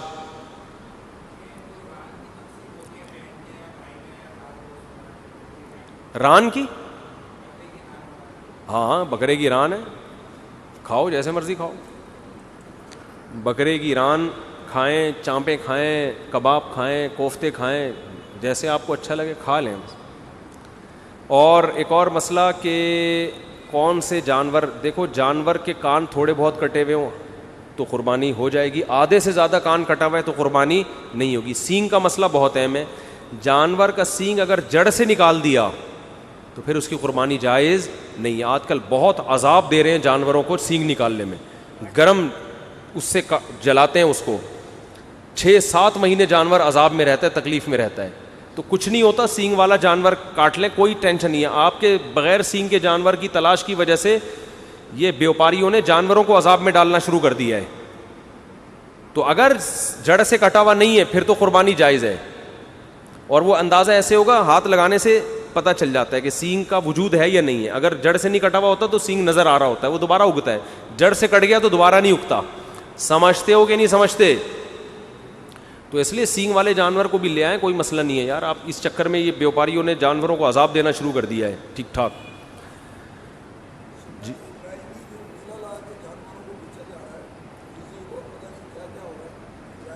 دیکھیں کچھ چیزوں پہ کنٹرول ناممکن ہوتا ہے. یہ فرما رہے ہیں میلہ لگا کے جانوروں کو بیچا جا رہا ہے. جب بزنس ہوگا تو یہ سب چیزیں اس کا لازمی جزو ہیں. میں نے ایک دفعہ اپنے استاد سے اشکال کیا کہ پاکستان نے انڈیا سے میچ جیتا تھا تو اتنا لوگ اچھل رہے تھے, اتنا اچھل رہے تھے, یہ کیا ہے؟ انہوں نے کہا جب لوگ شوق سے میچ دیکھیں گے اور جذبات ہوں گے اور جیت ہوگی تو اچھلنا اس کا لازمی حصہ ہے. آپ یہ نہیں کر سکتے بیانات کے ذریعے کہ جب بھی کوئی جیت کی خبر آئے تو کوئی نہ اچھلے, وہیں چپک کے بیٹھے رہو. تو لوگ ایلفی ڈال کے چپکنا پڑے گا. اس پہ بات ہونی چاہیے کہ میچوں میں اتنی دلچسپی لینا ٹھیک ہے یا نہیں ہے. یہ بات تو ٹھیک ہے یار, نہیں دیکھو میچ, کوئی اور کام کرو, لیکن جو دیکھ رہا ہے اس پر اچھلنے پر پابندی نہیں لگائی جا سکتی. سمجھ میں نہیں آ رہی میرا خیال ہے بات. بھائی میں اس پر تو بات کرتا ہوں کہ یار نہ میں تو میچ نہیں دیکھتا, نہ انڈیا پاکستان کے, کیوں بھائی یہ ہمارے پاس, ہم تو اس لیے تھوڑی پیدا ہوئے ہیں, جنگ ہوگی پھر دیکھیں. ابھی نندن کا واقعہ میں نے دیکھا, تو یہ میچ میں اتنی دلچسپی, یہ تو فضول کام ہے نا اتنی دلچسپی. تو اس پر تو ہم بات کرتے ہیں, نہیں دیکھو یار ٹائم ویسٹنگ ہے, کچھ اور کام کرو, مفید کاموں میں اپنی زندگی کو کھپاؤ. لیکن اگر کوئی دیکھ رہا ہے ہماری بات نہیں مان رہا, تو جیتنے پہ اس پہ اچھلنے پہ پابندی لگائیں, یہ نہیں ہو سکتا. جب جیتے گا آخری بال پہ چھکے لگیں گے تو اچھلیں گے بھی لوگ, ٹھیک ہے نا, یہ ایک نیچرل ہے. اس تو اب قربانی جب ہوگی تو موٹے موٹے کٹے بھی آئیں گے, اس میں لوگ انجوائے بھی کریں گے, میلے بھی لگیں گے, اور جناب نمائشیں بھی ہوں گی, یہ اس کا لازمی جزو ہے. تو اس پہ پابندی لگانا ممکن نہیں ہے, صحیح ہے نا. تو ایسی بات کرنی چاہیے جو پریکٹیکلی ممکن ہو. اس کی مثال ایسے جیسے بہت سے لوگوں نے بیوی پر موبائل استعمال کرنے پر پابندی لگائی ہوئی ہے. ٹھیک ہے, گاؤں دیہات کی عورتوں پر پابندی لگا دو, قبول کر لیتی ہیں, اور موبائل کا استعمال نہ کرنا یہ کرنے سے بہرحال بہتر ہے. لیکن جب آپ ایک پڑھی لکھی لڑکی سے شادی کر رہے ہو, تو میں بھی کہتا ہوں کہ موبائل نہ ہو تو زیادہ سکون میں, لیکن یہ عملاً یہ ممکن نہیں ہے. سمجھ میں نہیں آ رہی بات. کچھ قانون ایسے ہوتے ہیں جو دیکھنے کے بہت اچھے, لیکن پریکٹیکل لائف میں وہ ممکن نہیں ہوتے, وہ نہیں ہوتا. کوئی بھی نہیں, آج اتنی سہولت ہے اس موبائل میں, جب چاہو جہاں چاہو فون کر لو. اب آپ کہیں نہیں موبائل کا استعمال ہی غلط ہے, نہیں ہونا چاہیے, تو کوئی بھی نہیں مانے گا اس قانون کو. ایک چھوٹی سی بات سناتا ہوں, اس سے یہ پوری بات سمجھ میں آئے گی, بس وہ اس کے بعد ختم ہے. ایک صاحب کے لیے رشتہ آیا, میں تھوڑا کردار اور واقعہ تھوڑا چینج کروں گا تاکہ وہ یہ نہ سمجھے کہ ان کی بات ہو رہی ہے. تو تھوڑا سا واقعے کو میں چینج کر کے بیان کر رہا ہوں. اصل واقعہ وہی ہے جو ہوا ہے سچی مچی میں, لیکن کردار اور واقعے کے کچھ پہلوؤں کو میں چینج کروں گا تاکہ وہ نہ سمجھے کہ میرا قصہ بیان ہو رہا ہے. ایک صاحب کی بیٹی کے لیے رشتہ آیا. انہوں نے لڑکے کے بارے میں شرط لگائی کہ میں ایسے لڑکے کو اپنی بیٹی دوں گا, اس طرح سے پہلے چیک کروں کہ یہ میری بچی کے معیار پہ پورا اترتا بھی ہے کہ نہیں. مثال کے طور پر میں تبلیغ میں چلا جاؤں گا اس کے ساتھ 4 مہینے کے لیے, پرکھوں گا. مثال کے طور پر میں جناب وہ 15 دن کے لیے ہمارے گھر آ کے رہے پہلے. میں نے ان کو سمجھایا, میں نے کہا ایسے آپ کی بچی کی قیامت تک کبھی بھی شادی بولو نہیں ہوگی. انہوں نے کہا بھائی میں اجنبی جگہ اپنی بیٹی کیسے دے سکتا ہوں, کیا دھوکہ نہیں ہوتا اس میں؟ 10-15 دن آدمی کسی کے ساتھ رہے, پھر پتہ چلتا ہے کہ یہ بندہ صحیح ہے کہ نہیں ہے. میں نے کہا واقعتاً 10-15 دن کے بغیر یہ پتہ نہیں چل سکتا, لیکن بہت سے کام ضروری ہوتے ہیں مگر وہ آپ کے اختیار میں نہیں ہوتے. یہ ضروری تو ہے, ہر رشتے میں یہ شرط ہونی چاہیے کہ پہلے 15 دن ہونے والا داماد ہونے والے سسر کے ساتھ گزارے. لیکن یہ پریکٹیکل لائف میں یہ پاسبل نہیں ہے. میں نے کہا خود آپ بھی نہیں کر سکتے تھے ایسا. آپ کے سسر اگر یہ شرط لگاتے کہ میں اپنی بیٹی آپ کو جب دوں گا جب تو 15 دن میرے ساتھ میرے گھر میں رہے اور میں تجھے پرکھوں کہ تو 1 نمبر ہے, نماز بھی پڑھتا ہے کہ نہیں پڑھتا, ایسا تو نہیں چھپ چھپ کے گٹکے کھاتا ہو, اور ابھی جو میرے سامنے تیزاب سے منہ کھلیاں کر کے آیا ہوا اور دانت اتنے چمک رہے ہوں. اور میں نے کہا مزید بہت سے لوگوں کو کیا ہوتا ہے, شادی ہو جاتی, بعد میں پتہ چلتا ہے داماد میں کوئی بیماری ہے, کینسر ہے اس کو. یہ ہوتا ہے کہ نہیں ہوتا؟ بعض سیکشولی ویک ہوتے ہیں, یعنی نامرد ہوتے ہیں, زندگی عذاب بن آتی ہے.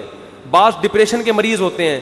تو میں نے کہا ضروری تو یہ ہے کہ جب بھی کوئی آپ کے ہاں پیغام نکاح بھیجے اس سے تمام قسم کی میڈیکل رپورٹیں پہلے بولو منگواؤ. اصولی طور پر تو یہ بات, اصولی طور پر تو ایسا ہونا چاہیے. اس کی آنکھوں کا بھی ٹیسٹ ہو, ایسا نہ ہو پتھر کی آنکھیں لگائی ہوئی ہوں. وہ ایک ہم نے بچپن میں لطیفہ سنا تھا, ایک آدمی کی شادی ہوئی, اس کی بیوی کی آنکھ پتھر کی. بچپن میں سنا تھا لطیفہ. اس کی بیوی کی آنکھ کیا تھی, اس کو پہلے بتایا نہیں تھا لڑکی والوں نے کہ تمہاری بیوی کی آنکھ پتھر کی ہے. وہ نہا رہی تھی تو وہ پتھر کی آنکھ نکل کے واش روم میں چلی گئی اور واش روم بند ہو گیا. اس نے بھنگی کو بلایا, بھنگی اس کو نہیں پتا یہ کیوں بند ہو گئی, اس کو تو شاید کوئی کچھ پھنس گیا ہے. بھنگی گھبرا کے بھاگا. کیوں بھاگا بھائی؟ کہہ رہے کوئی بندہ گٹر کے اندر پھنسا ہوا ہے, اوپر کی طرف دیکھ رہا ہے. گٹر کے اندر کوئی بندہ پھنسا ہوا ہے اوپر کی طرف, وہ پتھر کی آنکھ پھنس گئی. تو پہلے آنکھوں کا بھی ٹیسٹ ہونا چاہیے, تمام میڈیکل رپورٹیں، cancer, blood pressure, glucose level, sugar level, یہ ساری چیزیں بھائی بندہ ماشاء اللہ کیا ہے، فٹ فاٹ. پھر اخلاق کا ٹیسٹ ہونا چاہیے، کچھ سائیکیٹرک کچھ سائیکولوجسٹ کو بلاؤ. جیسے ISSB کا امتحان ہوتا ہے نا فوج میں جانے کے لیے، نفسیات بھی دیکھی جاتی ہے، غیر اخلاقی حرکتوں میں تو ملوث نہیں ہے بھی. پورے ٹیسٹ کے بعد رپورٹ ہونی چاہیے، اس کے بعد شادی ہونی چاہیے. لیکن میں نے کہا ایسے کرے گا کوئی بھی نہیں. تو ہونا تو بہت کچھ دنیا میں چاہیے، لیکن آپ وہ کر سکتے ہیں جس کا آپ کو اختیار ہے. جو چیز آپ کے اختیار میں نہیں ہے، قانون بنانے سے پہلے سب سے پہلے یہ دیکھا جاتا ہے کہ یہ قانون مارکیٹ میں چلے گا بھی کہ نہیں چلے گا. نہیں چلے گا تو میں نے کہا بس اتنا کر لو، دیکھ لو، دیکھنے میں فٹ فاٹ لگ رہا ہے.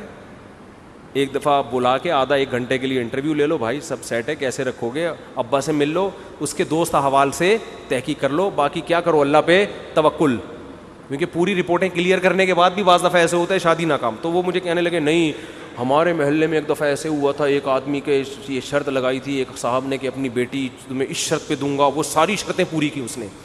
میں نے کہا دیکھو کسی کو عشق ہو جائے نا تو اس کو تو اگر یہ بھی شرط لگاؤ کہ حبیب بینک کی بلڈنگ سے چھلانگ لگائے گا تو دوں گا، وہ لگا لے گا. عشق کے اصول کیا ہوتے ہیں؟ کسی کو عشق ہو جائے کسی لڑکی سے، عاشق کو تو آپ جتنی بیہودہ شرطیں کہو گے اتنا خوش ہوگا. عاشق سے کہو کہ جا فلاں کا بیل بھاگ گیا ہے، اگر تو پکڑ کے لائے گا تو میں شادی کروں گا، وہ یہ کام بھی کرے گا. اس سے بولیں کہ تو جو ہے نا حبیب بینک کی بلڈنگ سے چھلانگ لگا، بچ گیا تو یہ تیری ہوئی، نہیں بچا تو یہ میری، وہ چھلانگ وہ رسک لے لے گا. تو عاشقوں کے اصول کچھ اور ہیں، ہم نارمل دامادوں کی بات کر رہے ہیں. ٹھیک ہے، نارمل آدمی یہ شرطیں، بلکہ سوال اگر پوچھ لیا نا نارمل آدمی سے کہ آپ کو شوگر تو نہیں ہے، اس کو غصہ آ جائے گا. جیسے ہمارے ایک دوست تھے، رشتہ نہیں ہو رہا تھا، میں نے سفارش کی، میں ان کو لے گیا. اب ماشاءاللہ وہ ہمارے دوست تھے، بہاری بہت اچھے ہوتے ہیں لیکن تھوڑا باتوں میں اچھی باتوں میں کافی تیز ہوتے ہیں. تو میں ان کو لے گیا، ان کا کوئی رشتہ نہیں ہو رہا تھا ان کا کہیں، تو میں ان کو لے گیا سفارشی بن کے. اب وہ بیچارے خوشی سے نا، کیونکہ بہت عرصے بعد ان کو رشتہ ملا تو خوشی سے تھوڑا سا وہ نروس ہو جاتا ہے نا انسان، ایسی باتیں بھی کرنے لگتا ہے جو نہیں کرنے کی ہوتی. اب وہاں جا کے لڑکی والے دیندار تھے، اور اس زمانے میں پولیو کے قطروں کے خلاف مہم بہت چل رہی تھی، اخباروں میں مضامین آ رہے تھے کہ بھائی یہودی سازش ہے یہ پولیو کے قطرے، اور پتہ نہیں ہے نہیں کوئی یہودی کچھ نہیں ہے، لیکن بڑی یہ سمجھا جاتا ہے کہ دیندار آدمی اپنے بچوں کو گویا پولیو کے قطرے نہیں پلاتا. تو یہ وہاں جا کے بیچارے خوشی میں نا ان کو کنونس کرنے کے لیے ان سے کہہ رہے ہیں اللہ کا شکر ہے میں تو نماز بھی پڑھتا ہوں، میں پولیو کے قطرے بچوں کو بالکل نہیں پلاؤں گا. میں کہہ رہا ہوں ابھی کمبخت نہ بھی اس نے ہاں کی ہے، پہلے شادی ہونے دے، پھر بچے پیدا ہوں گے، اس کے بعد کا یہ ہیڈیک ہے کہ تو پلا. اس نے ابھی اپنی بیٹی دینے کا نہ تجھ سے وعدہ کیا، اور تو پہلے سے کس پہ آ رہا ہے؟ اس کو کنونس کرنے کے لیے نا کہ میں اتنا نیک ہوں کہ میں بچوں کو پولیو کے قطرے بھی نہیں پلاتا، میں تو اللہ پہ توکل کرتا ہوں. میں نے کہا بیٹا تیری ہو گئی شادی. اب وہ ظاہر ہے انہوں نے نہیں دیا، انہوں نے کہا عجیب باتیں کر رہا ہے یار، پولیو کے قطرے نہیں پلاؤں گا. تو اگر تو نے نہیں بھی پلانے تو پہلے سے بتا کیوں رہا ہے؟ تو میں نے پھر اس کو کہا، میں نے کہا بھائی میں نہیں جاؤں گا تمہارے ساتھ کبھی، تم میری بھی عزتی کراؤ گے. تو الٹا مجھ پہ غصے ہونے لگا. خیر پھر جب ٹھنڈا ہوا تو ہم نے اس کو سمجھایا، میں نے کہا تو چپ بیٹھا کر، ہمیں بولنے دیا کر، کیا کیا تو نے پلانا ہے کیا کیا نہیں پلانا یہ ہم بتا دیں گے، تو چپ بیٹھا کر. ٹھیک ہے نا. تو یہ جو ہے نا کہ قربانی کے جانور کے ہار پھول اور گلیوں میں لے کے گھوم رہے ہیں، اور دل پسند والوں کے الگ فارم لگ رہے ہیں، میڈیا پہ بھی کوریج ہو رہی ہے، یہ لازمی جزو ہے. ان چیزوں کو آپ روک نہیں سکتے. سمجھتے ہو کہ نہیں سمجھتے ہو؟ اللہ سمجھنے کی توفیق عطا فرمائے. کافی ہو گیا میرا خیال ہے.